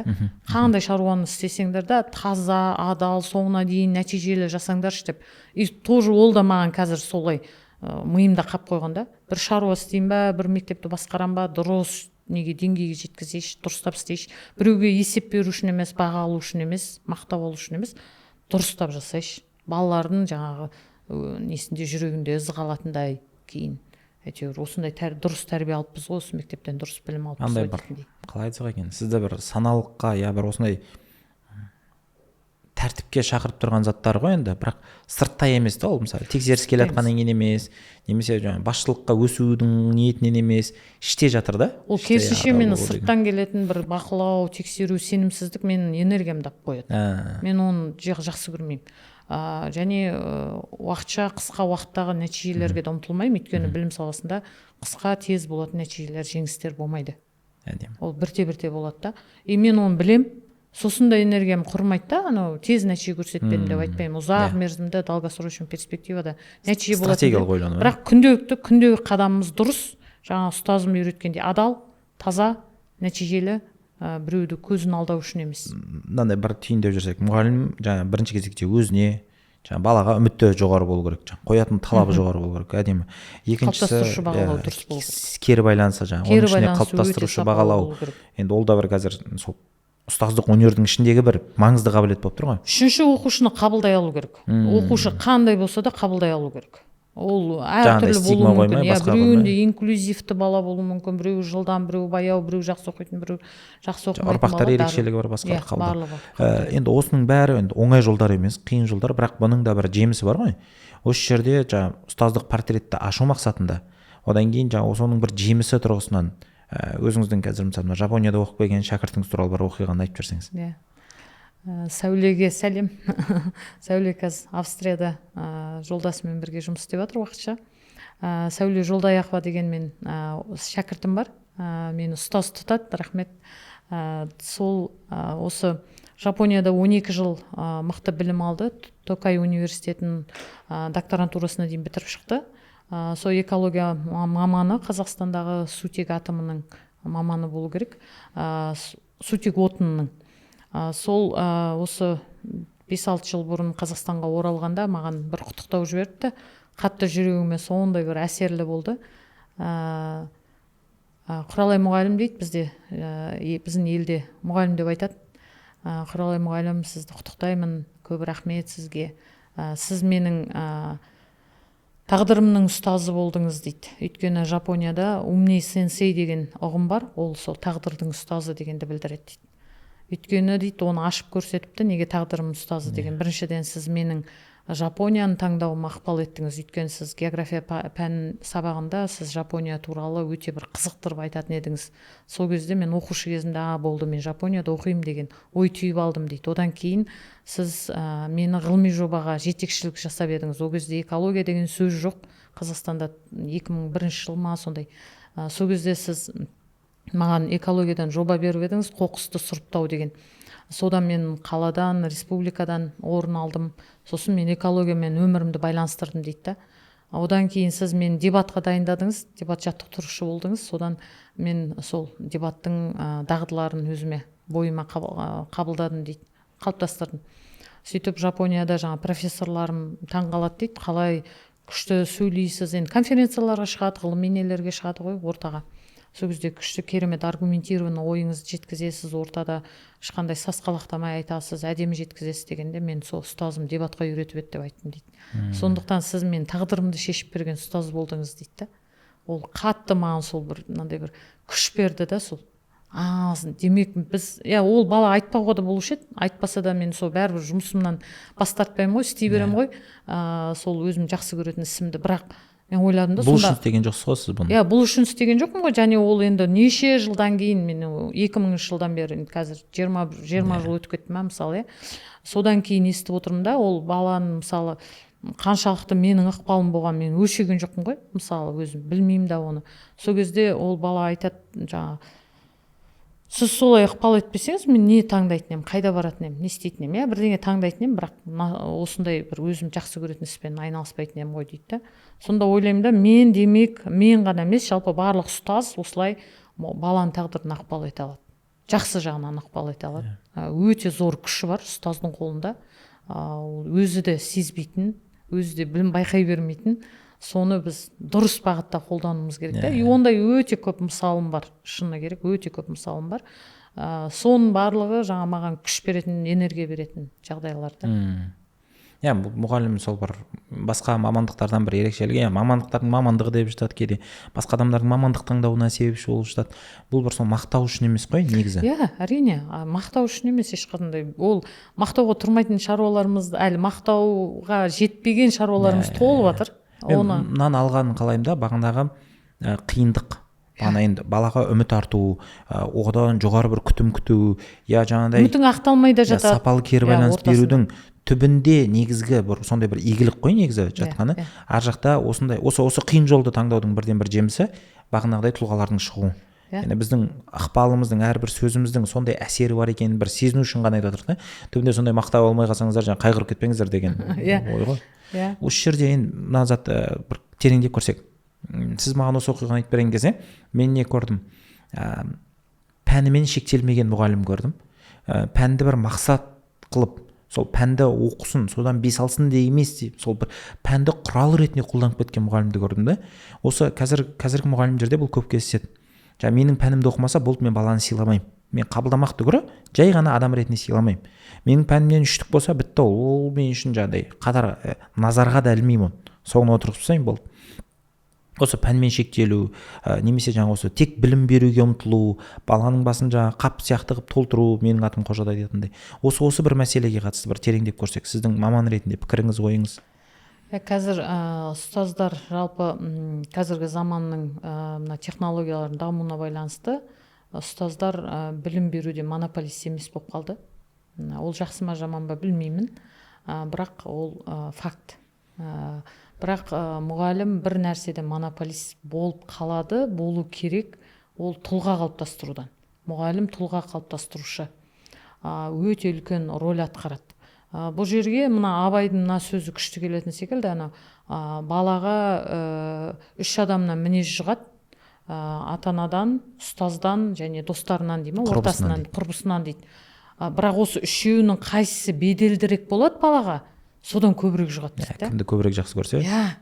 Керемет сөз ғой. Бір-екі ауыз сөзбен педагогиканың теориясын ашып тастады ғой. Бірден ашып тастаған. Жаңағы біз ұстаз ретінде білім бермесек та, біз тұлға ретінде балаға қызық болуымыз керек, үлгі болуымыз керек. Мысалы, қарапайым ғана мысал, бастауыштың балалары мұғалім столына үйірсек келеді, үстеліне. Сонда мұғалім үстелінде мұғалімнің жақсы көретін кітабы жатса, мұғалімнің бір хоббиінен бір сурет тұрса, сонда бала жұқтырғыш қой жақсы нәрсені. Қандай кітап оқисыз десе, сосын үйге барып, мен ұстазым кітап оқиды екен, осындай кітап оқиды деп кітап алып оқи бастаса, мысалы, немесе хобби жүгіргенін, немесе тағы бірдеңені көрсе, ол да соған ұмтылса, мысалы, үлгі ретінде, тұлға ретінде қызық болуымыз керек. Тұлға ретінде қызық болу керек. Мысалы, қазіргі балаларға сол тұлға ретінде қызық болу өте қиын да, балаларды таңғалдырамайсың ештеңемен. Таңғалдырамайсың. Бірақ андай бір әдемі нәрсе бар, мен байқағаным, бала негізі тазалықты қатты сезеді. Адам бойындағы тазалық, адалдықты күшті сезеді негізі. Соған тартылады. Ол білмеймін, енді оның бір вирусы бар ма жақсылықтың. Тарай ма? Баланың андай бір сезімі кең ғой, содан да бір сезетін шығар. Олар сезгіш періште ғой, таза ғой олар. Сондықтан сондай адамға негізі тартылады. Сондай адам болу керек та бізде мұғалімдер. Оған қаншалықты, ол тағы да жаңағы ұстаздықтан да жоғары бір неге көтеріп тастадық қой, мұғалім несін планкасын жоғары, күшті ғой. Бағана сіз айтқандай, біздің көрермендерден артық үміт күтіп тұр ғой. Біз соған итермелеп жатырмыз ғой. Біз өзіміз мүмкін оған жетпеген шығармыз, бірақ сіздер жетсе екен деп жатырмыз да, сол деңгейге соған ұмтылса екен деп жатырмыз. Өйткені кезінде бізге оны ешкім айтпаған шығар. Біз енді ғана біз өзіміздің тәжірибеміз арқылы, кейбір қателіктеріміз арқылы кейде бір бәсеңсіп қалған кездеріміз болған шығар, тез жүрудің орнына бәсеңсіп қалған шығармыз деп ойлаймын да кейде. Ал осыны мен айтып отырсақ, біз екеуміз айтып отырсақ, жаңа тек алға дегенді айтқымыз келіп тұр. Негізі былай қараңызшы, қызық қой. Мен мысалға біреуге сенбесем, оның болашағына, оның жағы үміт көрмесем одан, мен оған тіпті бар дүниемнің өзін бөлісуге де жарамаймын ғой. Әрине. Сіз шығармайсыз. Бұда не бар деп ойлаймын. Өзіңізден шығармайсыз әрі қарай. Сенімді түрде шығармағасын, сенімсіздікті ол да сезіп тұрады. Сіз сенімді түрде бермей жатсыз да. Мысалы, көршіңіз бір пышақ сұрап келді, немесе қасық сұрап келді, пышақ демейікші, қасық сұрап келді, сіз сеніңкіремей беріп тұрғаныңызды сезеді ғой. Міне ала беріңіз, қай уақытта әкеліп бересіз деген секілді кәдімгі риясыз беріп жатқаныңызды сезіп қалады, немесе сенбей жатқаныңыз. Сол секілді бала жаңағы соны қабылдайды да. Білмеймін, ол өте бір мынандай бір тонкий уровеньде да, деңгейде. Білмеймін, оны айта алмайсың, ол қалай болады. Енді осы жерде мынандай бір тақырыпқа кіріп көрсек, енді өзімше бүйтіп түйіндеп отырмын да, тұлға тұлғаға тартылады, немесе тұлға тұлғамен тәрбиеленеді. Сәйкесінше қазіргі мектептегі мұғалімдер тұлға болу керек. Сіз мектеп басшысы ретінде сол тұлғаларды, мектеп мұғалімі ретінде тұлғаларды қалай тәрбиелеп жатсыз? Олардың жаңа біліктіліктері, қабілеттері дейміз ғой, негізгі біздің тақырыбымыз осы ғой. Бірақ біз тамырынан келе жатырмық та қазір. Қалай тәрбиеленіп жатыр олар? Сіздер мүмкін қандай шаралар жасап жатсыздар? Сол тұлғаның, мектеп мұғалімінің тұлға болуында қандай қадамдар, амалдар жасалып жатыр? Қандай кітап оқу керек? Мүмкін қандай кино, қандай бейне көру керек? Сол жайында бір тәжірибеңізбен бөлсеңіз, өйткені ол да бір күшті тәжірибелердің бірі деп санаймын да. Жалпы бірінші бар ғой, бір қарапайым былай жұртқа бір түсініксіздеу нәрсе болуы мүмкін, бірақ қарапайым нәрсе бар. Мұғалімді тұлға ретінде қабылдау керек та, директор ең бірінші. Ең қарапайым. Ең қарапайым нәрсе сол. Өйткені бізде Қазақстанда өкінішті жағдай, мүмкін ол ТМД елдерінде шығар, мұғалім өзін тұлға ретінде қабылдамайды өзін өзі. Или ол бұрынғы істеген орындарында оны солай көзін жеткізіп тастаған. Ол ешкім емес, жай келіп кетіп сабақ беретін адам деген секілді. Сіз мықты тұлғасыз, сіз адамсыз, үлкен әріппен жазылатын адамсыз дегенді көрсету керек та бірінші. Яғни мұғалім өзін тұлға ретінде қабылдамаса, сезінбесе, тұлға қалыптастырмайды. Ешқашан, ол өтірік. Мен сосын айтамын, ұстаз көшбасшы болмаса, көшбасшы бала дайындай алмайды. Көшбасшылықты дарыта алмайды. Көшбасшылық деген ол бір бүкілінің басында жүру емес, ол өз өмірінің көшбасшысын дайындай алмайды. Көрдіңіз бе? Сондықтан мен келген мұғалімді, мысалы жұмысқа қабылдаған мұғалімді өте адам ретінде өзін өзі сыйлауға үйретуім керек деп ойлаймын. Өзін өзі құрметтеуге. Сонда өзін өзі құрметтемеген адамдарды көріп қаламын да. Сосын солай былай адамды бүйтіп тұлға деңгейіне көтеру керек. Сендіру керек онда. Сен сондай мықтысың. Яғни өз-өзінің күшіне сенген адам біреуге де сене алады ғой сосын. Иә? Біреуге де күш бере алады ғой. Өзінде күш бар адам. Өзінде жоқ болса бере алмайсың. Өзінде бар нәрсенімен ғана бөлісе алады, иә. Сосын сіз сыйлауға өте лайықты адамсыз дегенді. Сіздің орныңыз өте жоғары. Директордың орны емес, мен қызметшіңізбін сіздің. Сіз мысалы 4000 бала қызмет жасап отырсаңыз, мен сіздің қызметшіңізбін. Иә? Яғни сондай нәрсе. Бір кеше ғана бір әріптесім айтып отыр. Сіз туралы дейді, сіздің мектепке жұмысқа орналасқан жас маман сіз туралы айтып келді дейді да, ол. Мен сонда сізді сырттай таныдым дейді. Жастарды жинады директор, мені айтқан ғой, шай берді және шайды өзі құйып берді деген ғой. Директор шай құйды. Масқара, енді керемет болды, бізге шай құйып берді, қалай деп. Мен ондай адам көріп, мен ол маған бір немес. Негізі қалыпты болу керек жағдай ғой.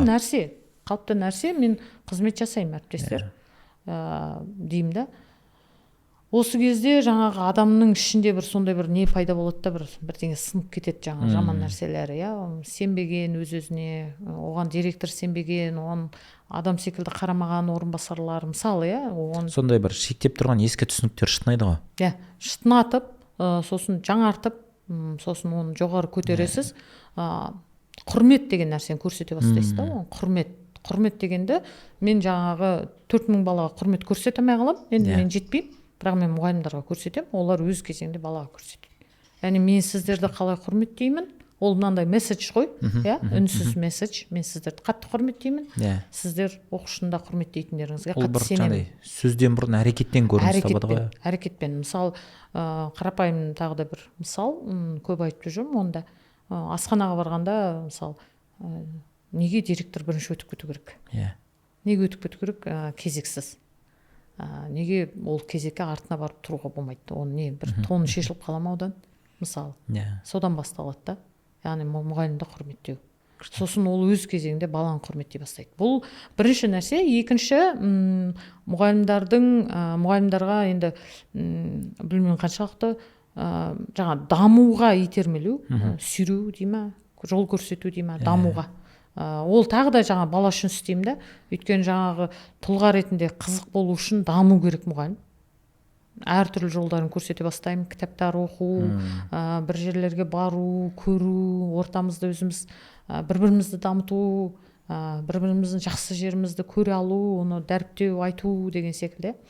Биыл бір мұғалім кетті басқа мектепке, мындай ақылы мектепке кетті. Сол кезде жаңағы біздің мұғалімдардың несі бар, чаты бар, оны 230 мұғалім жаза бермейді, енді жазбайтын қойған ғой, орынбасарлар ғана, мен ғана жазалам. Бірақ ана кісі жаза алмасам да мен жаңағы әдіс бірлестігіне жіберген да, мен Құралай Амангелдіқызы туралы осындай немен бөліскім келеді деп. Сонда мен тағы да жаңағындай оқушы секілді ана мұғалімге қалай ықпал еткенімді білген жоқпын. Бір-ақ жыл жұмыс істеді менімен, сонда айтады, мен Құралай Амангелдіқызының ықпалымен өзім дами бастадым дейді. Кетіп бартқан адам айтып жатыр. Енді кетіп бартқан адам шынайы болатын шығар деп ойлаймын, иә, ол жаңағындай жақсы көріну үшін айтпайды ғой, иә. Соны мен бөліспесем де болушы еді, кетіп бара жатырмын. Бірақ мен осыны айтқым келеді дейді. Ұзақ бір әдемі не жазыпты да. Маған қатты ықпал етті. Мен қазір жүгірумен айналсам дейді. Әйел адам, жүгірумен айналсам, кітап оқимын. сондай оған дамыдым толық дейді да. сенуге болады деп ойлаймын. Мен қазіргі биномда сабақ беріп жүрген бір кісіні білемін сіздің мектебіңізде. Өткен жыл бір шараға барған кезде көріп қалдым да ол кісіні. Бірақ ол кісіні мен бұрыннан білетінмін, сіздің мектебіңізде емес кезінен деп айтайыншы. Сол кезде ол кісі екеуміз сұхбаттасқан кезде маман ретінде қандай маман екендігін, немесе оның құндылықтары, қарапайым бір жұмыстағы таңдаулар қалай жасалатынын көрген едім. Сөйтіп мына ұжымға келіп өзгергенін байқадым да. Сонымен екеуміз әлеуметтік желіде сұхбаттасқан кезде мен сұрап жатырмын, не себеп болды деп. Сол кезде көп факторды айтып отыр, соның ішінде жаңағы ұжымдық мәдениет, жаңағы әсерін бәрін бөлісіп жатыр да.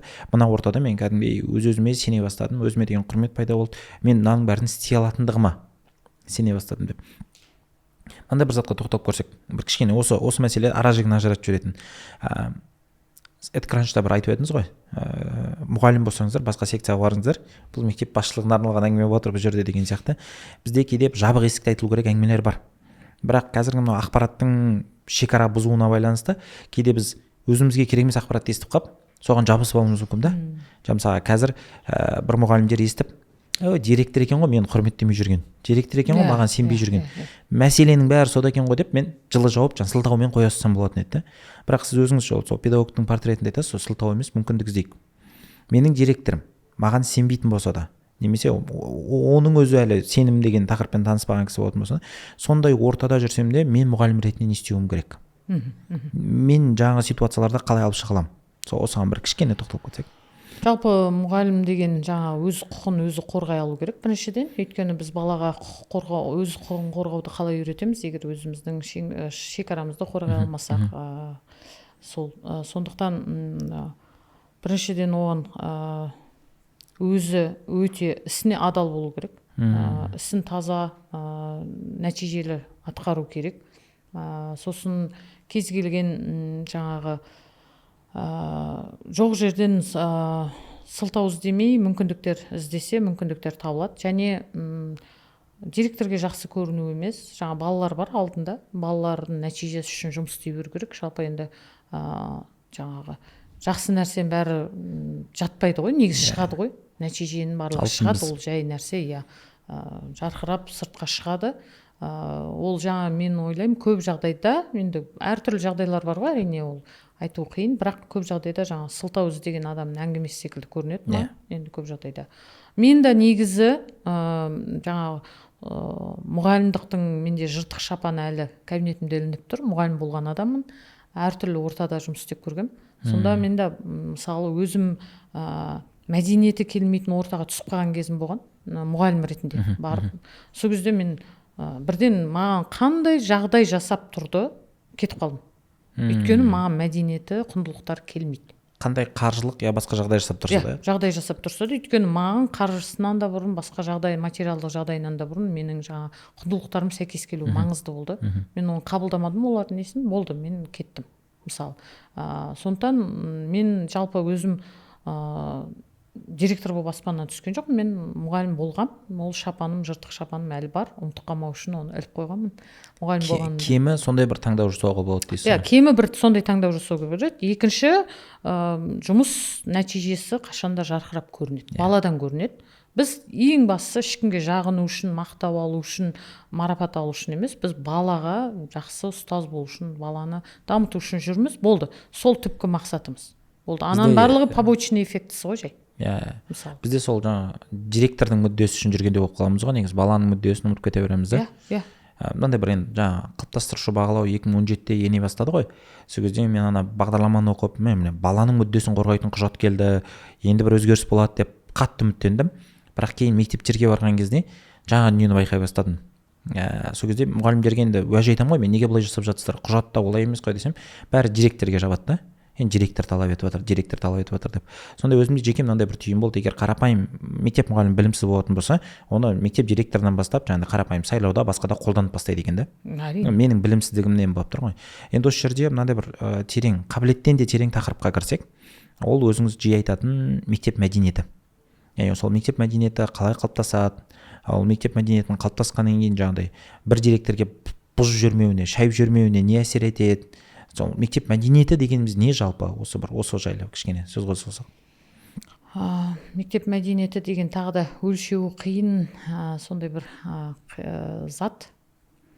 оны айтқанда бір абстрактылы нәрсе айтып отқандай боласың, бірақ ол қалыптастыруда ұзақ, қиын, күрделі, бірақ ол бір қалыптасса керемет нәрсе. Жаңағы директор ауысып жатса да ол мәдениет біразға дейін қалып қояды. Оны бұзуға болады бірнеше жылдан кейін, бірақ негізі сол мәдениетке келіскен, сол мәдениетте жұмыс істеуге үйренген адам басқаға көнбейді. Көрдіңіз ба, басқа неге көне қоймайды. Сондықтан бұл жерде мен жалпы мәдениет деген нәрсені қатты зерттедім. Өйткені мәдениет деген мынау не ғой, біз қиярды тұздағанда ең бірінші рассолын жасап аламыз ғой, тұздығын. Тұздық суды жасап аламыз. Оған керекті мөлшерде қант, керекті мөлшерде тұз, керекті мөлшерде дәмдеуіштер саламыз. Сол тұздық суын дайындап аламыз да, сосын оған қияр тастаймыз. Үлкенді кішілі қияр тастаймыз. Ол қиярдың барлығы сол тұздықты өзінің бойына сіңіріп алады. Үлкен болсын, кіші болсын, сәл аурушаң қияр болсын, бәрібір. Сол секілді жаңағы климат деген сол ғой. Ортаны құру, тұздықты жасап аласыз бір асықпай. Сосын оған кім кірсе де сол тұздықты бойына сіңіріп алады да, сонымен жүреді, басқаға келіспейді. Мысалы біз ең бірінші бір 73-ші мектепті ашқан кезде жаңағы әртүрлі ата-аналар, отбасылар келе бастады. Сол кезде жаңағы ата-аналардың бір несін байқадық та, келгенде міндетті түрде мектепке бір агрессиямен кіреді да, ұрысқысы келіп, жаңағы бірден қалқан ұстап қорған көріп, жаңағы ұнатпай, түрлері жаман болып, қабақтары түйіліп, бір кемшілік айтқысы келіп, біз алғашқы мектепшілік жиналыстарды өткізгенде орынбасарларымызбен бірге есіктің алдында күтіп алып, кәдімгі жымиып, күліп, шынайы кәдімгідей, біздің серіктестеріміз келді деп мектепке. Біздің серіктестеріміз тіпті бізге кемшілігімізді айтса да жақсарту үшін келді деген оймен қабылдап, кәдімгі өзіміз кешкі жиналыс басталарда бәріміз күтіп тұрамыз. Сол кезде амандасып әрқайсысына, балаңыз қай сыныпта, қандай кері байланысыңыз бар, мектеп енді ашылып жатыр, қиындықтар болып жатқан шығар, не айтасыз деп не ала бастағанда, олар сезіне бастады да бізді. Яғни біздің серіктесіміз деп олар да бізді қабылдай бастады ақырындап, бірте-бірте. Кейін бірнеше жылдан кейін орынбасарым күледі да, қазір біздің ата-аналар күліп кіретін болды мектепке. Мен сездім соны дейді да. Яғни біз сондай бір орта жасағымыз келді да, біз мына бала сізге де бізге де ортақ. Демек біз осы ортақ баламыз үшін біз не істей аламыз, сіздер не істей аласыздар. Өте жақсы кетті осы нәрсе. Оны сезінді. Сосын тіпті біз жаңа бірді айтып бірге кетіп жатқан шығармын, бірақ енді бір-біріне байланысты. Жаңа мұғалімдерді эмоциональный интеллект курсын оқыттық та. Мұғалімдерді оқытып біткесін ата-аналарды оқыта бастадық, отбасыларын. Ата-аналарды оқыттық. Өйткені эмоциональный интеллект тек бір мұғалімдерге ғана үйреткеннен болмайды екен. Отбасы да білу керек оны, ата-аналары да. Сол кезде жаңағы біздің енді шынайы жанашырлығымыз ғой, бала үшін. Ата-ана не болса болсын деп өзіміз оқып алдық болды емес. Біз өзіміз іздеп жүріп эмоциональный интеллекттің тренерін тауып алдық. Оқыдық, сосын ата-аналарға ұсыныс жасадық. Оқыңыздар, сіздерге де пайдалы. Балаларымызға жақсы ықпал ету үшін сіздерді оқығандарыңыз қажет екен дедік те. Оны кәдімгі зал толып, бізде 500 адам сиятын, 600 адам сиятын зал ғой. Сөйтіп оқитын еді да. Сонда олар да біздің ниетімізді сезінді, салауатты ниеті бар екенін алардың деп ше. Вот сондай жаңағы мәдениет деген бұл жерде жаңа айтайын дегенім, отбасыға да әсер етеді, балаға да әсер етеді, мұғалімге да әсер етеді, жалпы қауымдастыққа әсер етеді да сол. Соны жасауға тырыстық енді. Әрине оны да өлшеп біреу жасалды, жасалмады деп айтамайды, бірақ алғашқы қадамдар өте әдемі жасалды. Мына мектепте де жасауға болатынын сезіп жатырмын. Ол жаңа ең бірінші өзімізден басталады. Ақырындап дами бастайды, өсе бастайды. Әрине ұзақ уақыт керек. Кішкене оны кейде шаршап қаламыз ғой, енді жаңа нәтижені тез көргіміз келіп қалады. Ал так жаңа сабырмен түбіне дейін бір ізділікпен жүре берсек, артқа қайтып кетпесек, оның барлығына жетуге болады. Оны сенемін. Және оны да балалар сезеді. Ең бастысы жаңа бала үшін жасалып жатыр ғой барлығы. Жаңа мен баланы айтпай бірінші мұғалімді айтатыным, өйткені сол мұғалім балаға әсер етеді ғой кейін. Көрдіңіз ба?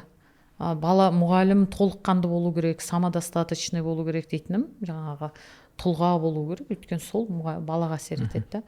Бұл жерде жаңағы мәдениет деген сол біз мысалы мектеппен мектеп қауымдастығы талқылаймыз да, біз жалпы қандай мәдениет қалыптастырғымыз келеді, қандай болуымыз керек, ол үшін бір бірімізбен қарым қатынасымыз қандай болу керек, қандай сөздер айтылмау керек, қандай сөздер айтылу керек деген секілді ше мектеп келісіп аламыз да. мәдениетінің бір жаңағы жағымды ортаның қалыптасуының бірден бір әсері мұғалімдерді ата-аналарға қарым қатынасын реттеу, оларды серіктес ретінде көру. Бір зат есіме түсіп жатыр, енді мен бұған арнайы дайындалған жоқпын. Бұрын Алматыда мектепте сабақ берген кезде бір ұнамайтын шаралардың бірі ата-ана жиналыс етін. Неге? Ол жерде айыптау басталады. Мұғалімдер былайша айтқан кезде ақталады. Неге? Бұның оқу тәрбие процесі жүрмей жатқандығына.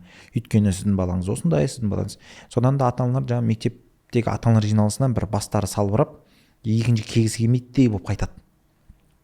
Бірақ сол сіздердің мектепте жүрген кезде маған бір қызығы жаңағы ата-аналар жиналысының форматы басқаша өтетіндігі таңғалдырды. Шынымен жаңағыдай серіктестік бар ана жерде. Бірге отырып алып, енді не істейміз, балаларды қалай, қандай қадамдар жасаймыз деген сияқты. Екеуі бір тарапты екендігі мен көрермендерге бір қосымша дәлел ретінде жеткізгім келіп тұр да. Енді қарашы, сол қарым қатынаста мен соны көре алуым керек. Сонда бағана біз айтып жатқан мектеп мәдениеті қалыптаса бастайды.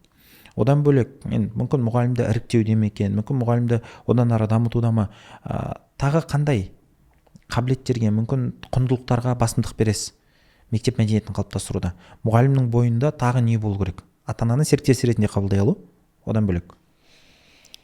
Жаңағы мұғалімді қабылдау кезінде де біраз фильтрдан өтеді ғой, көп нәрсе. Өйткені сол жерде жаңағы сұхбаттасу кезеңінде негізі мұғалімнің біраз құндылығын біліп алуға болады. Егер сапалы, дұрыс сұхбаттасу жүргізсе, көп нәрсе көруге болады. Яғни мұғалім үшін не құнды, адам ретінде оған не құнды, ұстаз ретінде не құнды, осыны айырып алуға болады, білуге болады нақты. Одан кейін ортаға түскеннен кейін жаңағы үздіксіз даму, өз-өзіне сенімін арттыру, одан кейін жаңағы оқушыны қабылдау, одан кейін ешқашан өзіне мынадай көңіл толып қанағаттанып қалмауға үйрету. Яғни өйткені біздің заманымызда, қазіргі заманда тойып тоқтап қалу, тойып тоқтап қалу. Өте қорқынышты нәрсе осы. Өйткені бізде күнде өзгеріп жатыр. Күнде жаңалықтар кіріп жатыр. Даже бұрын мысалы 10 жыл сайын, 15 жыл сайын ұрпақтар ауысып отырса, қазір одан да жылдам ауысып жатыр деп жатыр. Яғни біз тіпті оған жетіп үлгермей жатырмыз. Бір ұрпақтың сапасы туралы, сипаты туралы оқып үйреніп алып жатсақ, келесі ұрпақ өмірге келіп жатыр да. Олардың қызығушылығы мүлдем басқа деген секілді. Технология ол мүлдем өзгеріп жатыр. Енді қараңыздар, сонда мысалы мына айфонды ұстаймыз, телефондарды ұстаймыз, ол жыл сайын өзгеріп жатыр ма? Қазір неше жыл сайын өзгеріп жатыр мысалы. Ал енді біздің білім беру әдістемеміз неге өзгермеу керек? Тура солай тозады соң. Ол бір білім саласының бір қиын жері консервативті да өте. Өзгергісі келмейді. Әсіресе бұрыннан келатқан мұғалімдер өзгергісі келмейді. Мүлдем қиын өзгереді. Менікі дұрыс деген секілді. Сондықтан бұл жерде тез үйренуге, обучаемость дейді ғой, тез үйрену, жылдам өзгеру, өзгеріске бейім болу. Сосын әрине қазіргі кезде біз қатты, мен өзім де көңіл бөліп жатырмын, жалпы бином мектептер көңіл бөліп отыр. Уилбинг дейді ғой, яғни өзінің мұғалімнің өзінің жай-күйі, қолайлы жай-күйде өмір сүруі, өзін өзі тануы, тағы да өзінің әртүрлі стрессті жағдайлардан алып шыға алуы өзін өзі, ол өте маңызды. Өйткені біз қазір мұғалімнің саулығын, менталды саулығы, физикалық саулығы маңызды. Қазіргі кезде өзін тағы да өзін өмірін жоспарлай алмаса, өзін реттей алмаса, ол балаға қалай үйретеді өзін реттеуді. Көрдіңіз бе? Ол жаңа эмоционально шаршап келген мұғалім болса, міндетті түрде балаға зиян тиеді. Ол жақсы сөз айтпайды балаға мысалы. Сондықтан осыған да қатты көңіл бөліп жатырмыз да. Мұғалім ең бірінші жаңағы менталдық жағынан, физикалық жағынан саулығын қатты қарау керек. Оған біз де қолымыздан келгенше көмектесеміз, яғни жаңа кәсіби немесе басқа психология, қажу, шаршау, выгорание дейді ғой, солардан қалай қорғануға үйретуіміз керек. Және оғанда мектепте жаңағы қолайлы бір атмосфера жасау.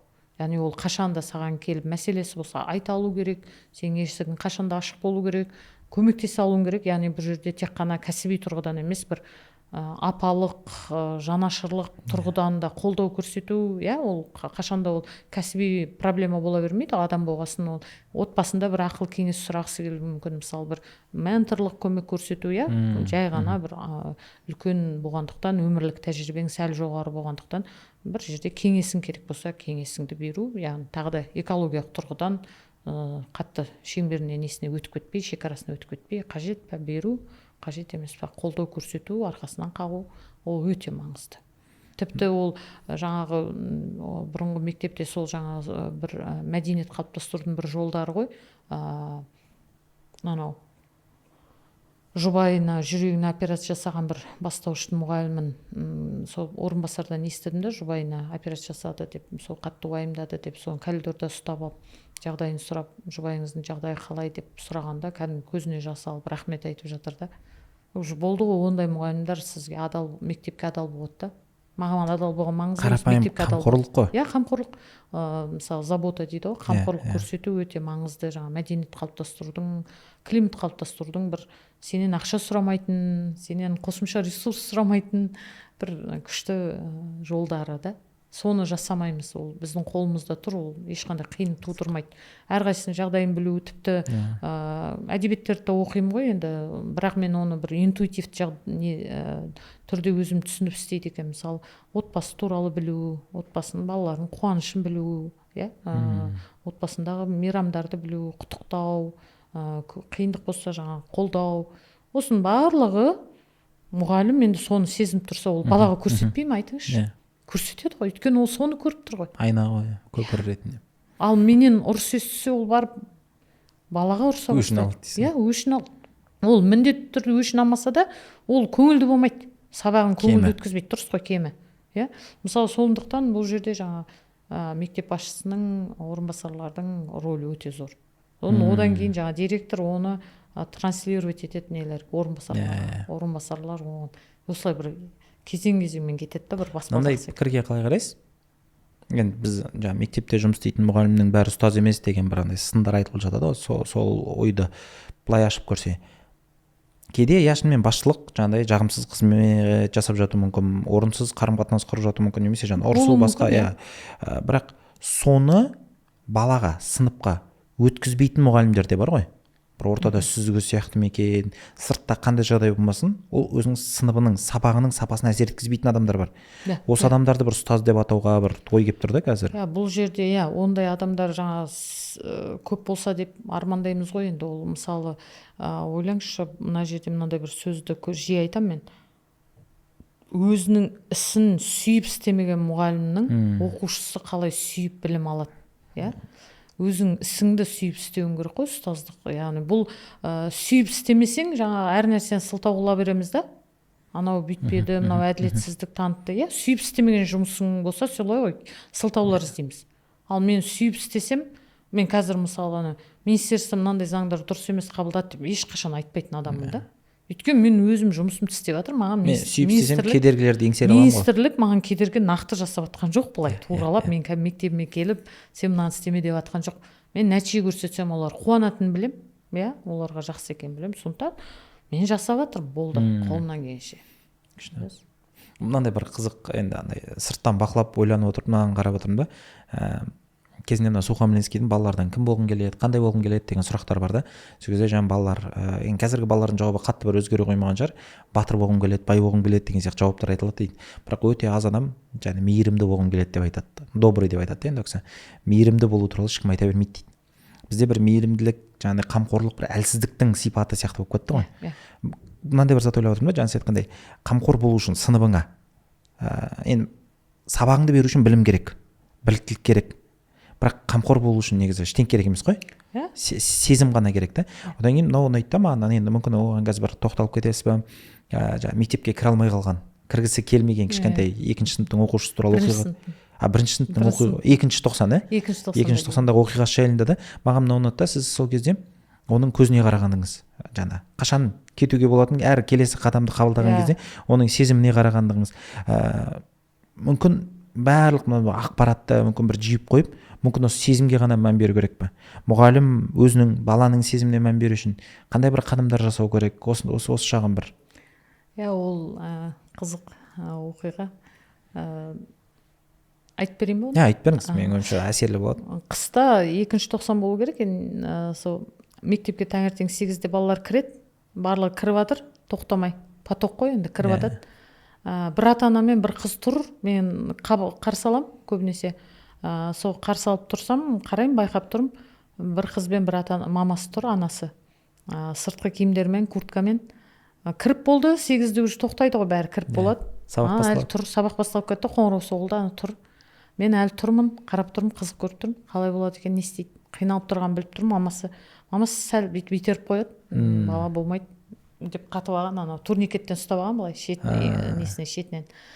Сосын ақырын аралассам ба екен, араласпасам ба екен деп, енді қаншалықты араласқаным дұрыс, мамасына ол қалай, қолайлы ма, қолайлы емес па деп, сол біраз тұрдым. Сосын уже мамасы қиналып тұрған көзінен сезімді, алып кеткісі келмейді, бірақ жаңа кіргізе алмай тұр. Сосын қасына жақындадым да, мамасына айттым, тек қысым көрсетпеңіз, және сабыр көрсетіңіз, сабыр сақтаңыз дедім. Уақытыңыз бар ма дедім, біраз уақытыңыз бар ма? Сұрап алдым да, жұмысқа асығып тұр ма әлде, білгім келді да. Уақытым бар деді. Онда сабырмен көрейік дедім да. Маған рұқсат бересіз бе дедім. Иә деді. Болды.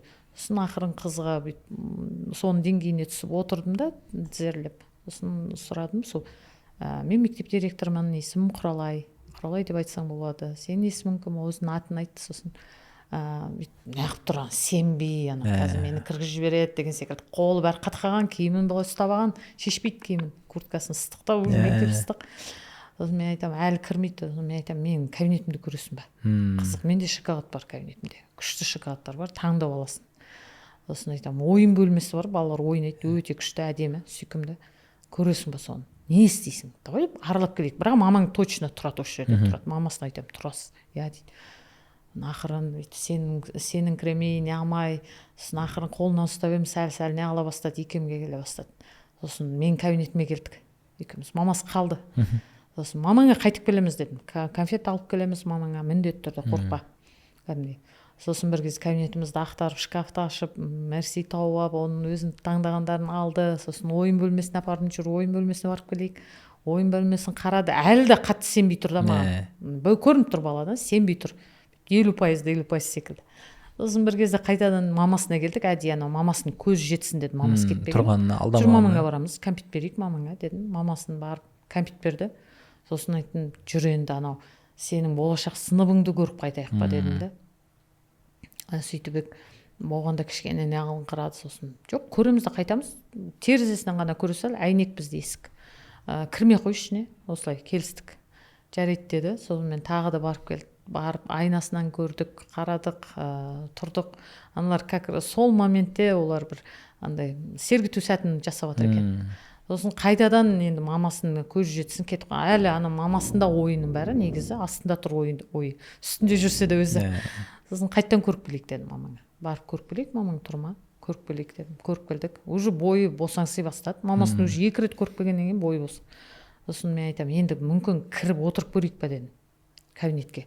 Дөңгелетіп отырғызып қойыпты, топ-топпен. Сосын жарайды деді. Мен айттым, киімін шешпесең шешпей қой, ыстықтап кеткен уже. Бүйтіп ұстап алған. Шешпей қой, сумкасы бар. Сумкасын мен көтеріп жүрмін. Мұғалімге айттым, біз кіріп отырамыз ана жерге дедім. Мұғалім сабақ өтіп жатыр екен. Сосын отырдық. Сосын мұғалімге сыбырладым. Сабақ өтіп жатыр енді 25 баламен. Айттым, бір пысық қызды әкеліп қасына біз отырғызыңызшы дедім. Бір пысықтау қызды. Соны пысықтау қыз келіп отырды классында. Ашық жарқын қыз болады осы. Сосын мен айттым, мұғалім сабақ өтіп жатыр, мен сыбырлап отырмын. Екеуі танысыңдаршы, подруга, анау деп досың болады деп жаңа сөйтіп отырмын. Сөйтіп, кәні сен пеналынғандай, пеналын көрсетші, кәні кімдік әдемі деп сыбырлап отырмын жаңа. Сөйтіп, ана қыз пысық екен жаңа қыз, көрсете бастады жаңа досы болып. Мені дос тауып алдың, көрдің бе деп. Сосын бір кезде мұғалім жануарларды өтіп жатыр екен, 1-ші класс қой. Жануарларды сұрай бастады. Сосын мен мұғалімге ымдаймын, қыздан сұраңызшы деп, қасымдағы қыздан сұраңызшы деймін. Көрсетем бүйтіп ымдап. Мұғалім сұрай қойды. Сұрап еді, айтты. Сосын бәрі қол шапақтайды. Енді солай екен өздерінде. Қол шапақтайды екен жаңа. Қол шапақтады. Көрдіңіз, уже оның бәрі әсер етіп жатыр ана балаға.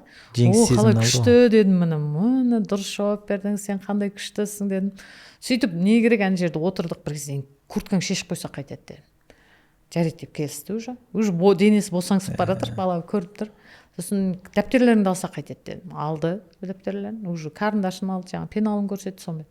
Сосын айтамын, енді мамаңа не істейміз? Мамаң тұра берсін бе, әлде күтсін бе, әлде кете берсін бе? Не істейік дедім.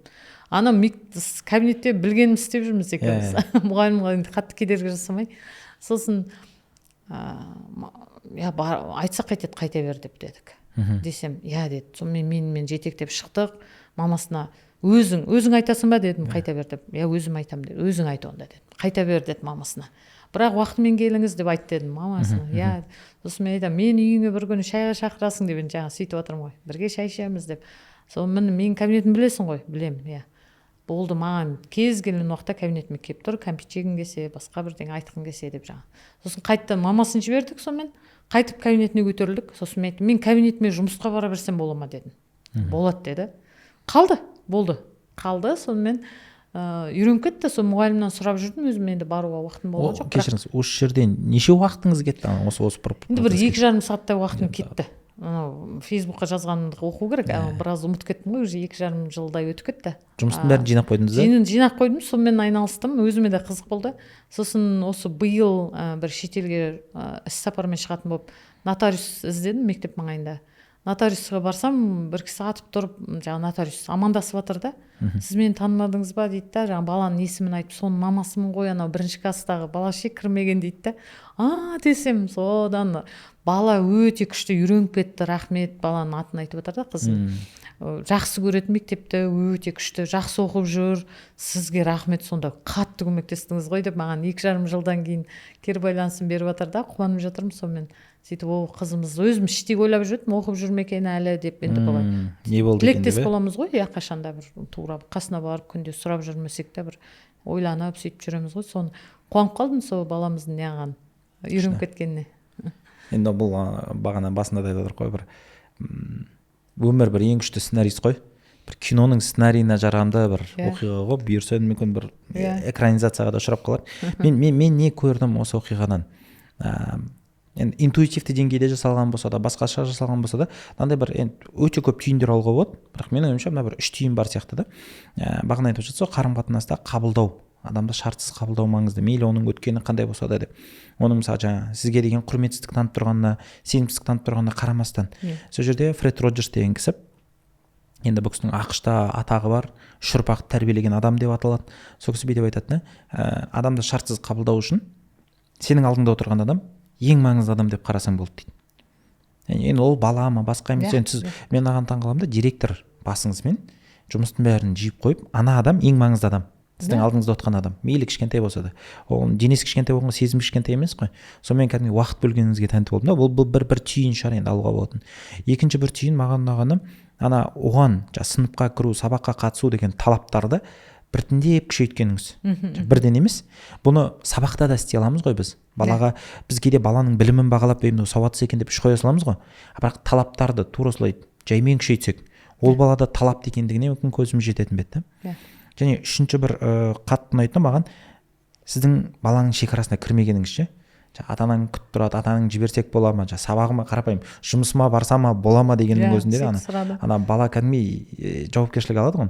Мүмкін білмеймін, енді сіз телеграмда бетін жауап бөлісіп қойғансыз ғой, сол мүмкін сол суретмен де бір бөлісерміз, енді рұқсат етсеңіздер.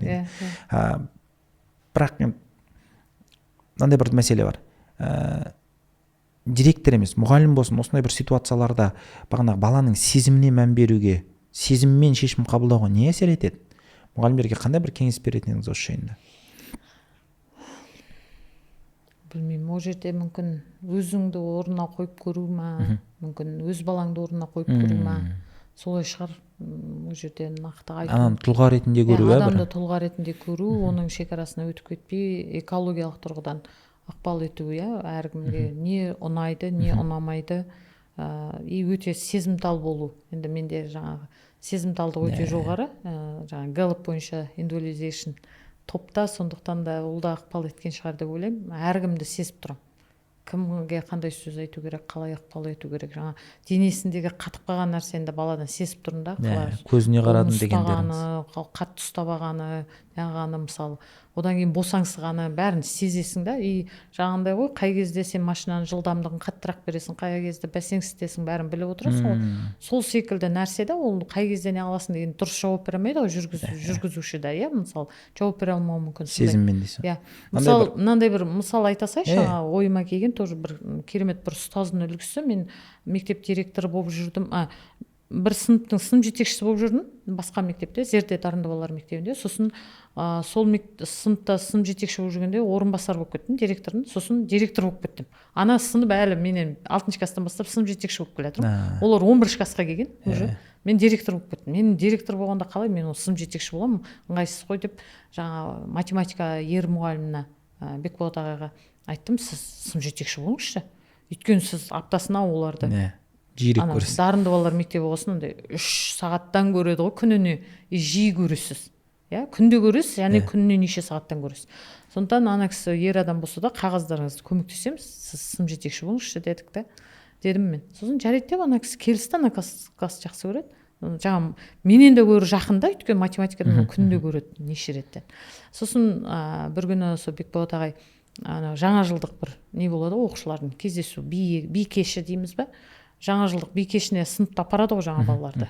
Сонда жаңағы кешке қайтады, биден кейін бәрін жаңағы ұл балаларға тапсырады ана қыздарды. Мына қыз баланы сен екеуің шығарып салыңдар, үйіне есігіне дейін кіргізіп жіберіңдер, мамасының қолына тапсырыңдар. Мына қыз баланы сен екеуің шығарып салыңдар деп жаңа бәрін нақтылайды да. Енді ойлаңыз, сонда мұғалімнің сезімталдығына таң қаламын да. Өзім туралы айта бермей мұғалімді айтайын деп жатырмын. Сонда мен енді үйде отырмын, маған есеп беріп жатыр сынып жетекшілер, балалардың бәрі жетті деген секілді есеп береді ғой директорге. Ана кісі маған звондайды, Рауменгелдина дейді, сіз дейді, қазір ана пәленше деген қызды 2 ұлымен жіберіп едім дейді үйіне. Солар әлі үйіне жете қойған жоқ, мен енді шықтым мына жерден дейді, енді шықты. Бірақ қазір үйіне барғанда мен оның мамасын білем дейді, ана қыз бала мамасы ана 2 ұл баламен келіп тұрғанына қаттырақ ұрсуы мүмкін дейді. Енді сондай ата-аналар болады ғой, жаңа ұлмен неге жүрсің деген секілді, ер баламен неге жүрсің кешке қарай дейді. Ол ана 2 ұл баланың көзінше ұрсып тастай ма деп уайымдап тұрмын, балаға жекіп қыз балаға. Сондықтан қазір мен енді ер адаммын ғой, маған мен айта алмаспын әйел адамға, сіз звондап мамасына айтыңызшы. Енді менің де сыныбым болған ғой, көрдіңіз бе? Сондықтан ол мамасына сіз айтыңызшы дейді да. Қазір ана 2 ұл бала шығарып салу себебі неде екенін түсіндіріп айтып беріңізші, мен жіберді деп. Және ана ұлдардың көзінше ұрсып бермесінші, үйде де жеке де ұрсып бермесінші. Ол жаңағы жеңілтектіктен емес, мен жібердім деген секілді. Өте тамаша семья, олар да керемет. Сонда жаңағы ана мұғалімге таң қалып жатырмын да. Ер адам біріншіден, екіншіден математика мұғалімі, соның бәрін ойлап тұр да, алдын ала ана қыз баланың көңіліне қаяу түсіп қалмасыншы, мамасы ұрсып тастамасыншы. Көрдіңіз ба? Сонда ата-анадан да мықты ойлап тұр ғой ұстаз деген. Біреудің мәселесін ойлап тұр ғой. Иә, керемет нәрсе ғой. Мен неше жыл өтіп кетсе да, ол қызымыздың қазір 2 кішкентайы бар, тұрмыста жақсы отбасы. Сонда да мен есімде да сол нәрсе. Қатты ықпал еткен нәрсе де маған әсер еткен. Ана мұғалімға деген керемет бір құрметім одан сайын артып кетті да. Қалай деймін да, ана ер адам басымен ана қыз бала қазір мамасынан сөз естіп қалады ау, мамасы оның көңіліне қаяу түсіреді ау, қаттырақ сөйлеп қояр ма екен, оның үстіне жаңа сыныптастарының көзінше деп бәрін ойлап маған хабарласып отыр. Бір жағынан қарасаңыз, осындай бір қарапайым қамқорлық әрекеті сол баланың бойында болсын, немесе соны естіген қазір біздің көріп отқан кісілердің санасында да бір андай шамшырақ сияқты қалады ғой. Бір енді шамшырақтың өзінің функциясы да адастырмау ғой. Анаған қарап тұру, соған қарай ұмтылу. Осындай жанашыр болу деген қандай керемет нәрсе, иә? Мысалы, мұғалім қандай болу керек дегенде ештеңе айта алмайсың, бір оның рецепті жоқ. Осылай қарапайым нәрселерден құралады деп ойлаймын. Күшті. Мынандай бір қорытындылап көрсек, жеке менің енді мынандай бір кезекті рет көзім жетіп жатқаны, егер біз жаңағыдай сезімге мән бере алсақ, өзіміздің болсын, баланың болсын, онда біз бір шекараларды мүмкін дұрыс қоя алатын бек. тарылтпайтын бек шекараны қатты мына Януш Корчак деген кісінің Генрих Гольдшмидт өзі аты, сода мынандай бір қызық дүние айтады ол кісі: адамның педагогиканы тәрбиені меңгерген, шыңына шыққанын қайдан білуге болады деген кезінде баланы менікі сенікі деп бөлмей бастайды дейді. Яғни андай бір шекарасы кең да оның. Сондайға біз бағана сіз айтқандай бірізділікпен осы сезімді сезіну арқылы ғана бір жете алатын сияқтымыз да. Сөйтіп жеткен кезде ғана біздің әр сөзіміз, әр әрекетіміз баланың сеніміне оң әсер ететін, жаңағыдай теріс әсер ететіндігін ғана аңғара алатын сияқтымыз да. Сол кезде ғана біз бағанағы педагогиканың ішіндегі түрлі қиын жолдарды таңдаудан қашпайтын сияқтымыз да. Сондай бір енді ой келіп жатыр да өзіме, бір түйіндеп жатқан. Өзіңіз бір қорытынды бір идеяны айтып жіберсеңіз. Мен бір қысқаша мынандай бір не ретінде айтып көрейін. Біздің мына жобаның бір белгілері дейміз ба, символ деп жатады ғой. Сондайлардың бірі шырақ. Кейде мұғалімнің өзі өзін бір құрбан етіп, өзгелерге жарық болуға бір қызмет етіп жатқан тұлға ғой. Сол жолда бір сөйтіп айтуға да болатын шығар. Жас мамандарға мүмкін бір батаңыз, тілегіңіз, сондай бір оларға бір мамандықтарында болсын, өмірлерінде болсын бір шырақ болып кететін бір сөздер. Аяқ астынан ондай әдемі сөз келе ме екен. Бірақ тұрсайық, жалпы бұл ұстаз деген жаңағы білім береді, әрине, ол сөзсіз. Бірақ онан да бір үлкен нәрсе бар, ол құндылықтың дәнін себет жүрегіне. Жақсылықтың дәнін себет. Сол дән деген нәрсе ол өсіп шығу ұзақ. Оны бақылайды, оны желден, құстан, суықтан бәрінен қорғайды. Міне осылай суреттеуге болатын секілді. Мәпелейді оны, аялайды оны, құстар алып кетпесін деп уайымдайды. Міне осының барлығын, сосын оны ұзақ жылдан кейін өсіп шыққанын қарайды да. Ол өсіп шықса, ол ешкімге бой бермейді, ол тамаша құндылыққа айналады да, жайқалып өседі. Жан-жағына несін таратады, жақсылығын таратады. Көрдіңіз? Ол өйткені өзінде біреуден жақсылық алған адам, жақсылық көрген, үлгі көрген адам, ол жақсылықты ғана таратады. Жамандық алған жоқ қой өйткені ешқашан. Міне осы тұрғыдан ұстаздың рөлі осы. Ал жалпы жаңа құндылықтың дәнін қалай себеміз дегенде, ол өзіміз күнде үлгі ретінде болуымыз керек та, баланың алдында үлгі болып жүруіміз керек. Біздің сөзіміз бен ісіміз байланысты ма, алшақ кетіп жатқан жоқ па, айтатын сөзіміз басқа, ісіміз басқа болса, оны әріптестеріміз де сезіп қалады, балалар тіпті сезіп қалады. Сосын олар қабылдамайды. Мысалы, біз академияға адалдық туралы әңгіме айтамыз, өзіміз адал болмай жатсақ, бірдеңені көшіріп жатсақ, бір аттестациядан өту үшін, мысалы, ол қалай біз балаға адалдық талап етеміз, және ол балаға сенімді түрде айта алмаймыз да. Сондықтан біз құндылықтың дәнін себуші болуымыз керек, және оны мәпелеуіміз керек, өсіруіміз керек, қолдауымыз керек. Сонда барлығы қолымыздан келеді деп ойлаймын. Жалпы жастарға мынандай нәрсені айтқым келеді. Жастар енді көбінесе менде тәжірибе жоқ деп ойлайды, мен кейбір методиканы білмеймін, көп нәрсені үйренуім керек деп. Бұл жерде менің көзім жеткен бір нәрсе бар. Жалпы тәжірибе уақытпен келеді, методика барлық уақытымен келеді, бірте-бірте. Бірақ мұғалімнің бойында қатты энтузиазм, құштарлық, салауатты ниет болса болды. Осы үшеуі болса, басқасын бәрі жиналатын нәрсе. Өзек осы. Өзегі осы. Тек қана сіздерді бір салауатты ниет қозғау керек алға, құштарлық болу керек жұмыстарыңызда, страсть дейді ғой, сосын энтузиазм болды. Сол барлық нәрсеге импульс береді. Тез үйреніп аласыз, тез біліп аласыз, баланы да сезесіз.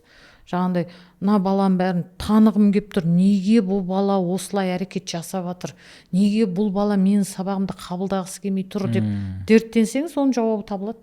Дерттенсеңіз, әдемі. Ал дерттенбей жай ғана өзіңізді қанағаттандырып, рахаттандырып, мысалы, бәрі жақсы, барлық бала түсінді, болды, менің сабағымды бәрі жақсы көреді деп қабылдасаңыз, ол тағы да мәселе үлкейе береді. Расында мен сізді андай бір алғашқы қонақ ретінде бұрыннан бір шақырғым келіп жүргенде осыдан да сіздің өзіңіз де сол бір жаңа құндылықтарды жаюшы, егуші ретінде көрем.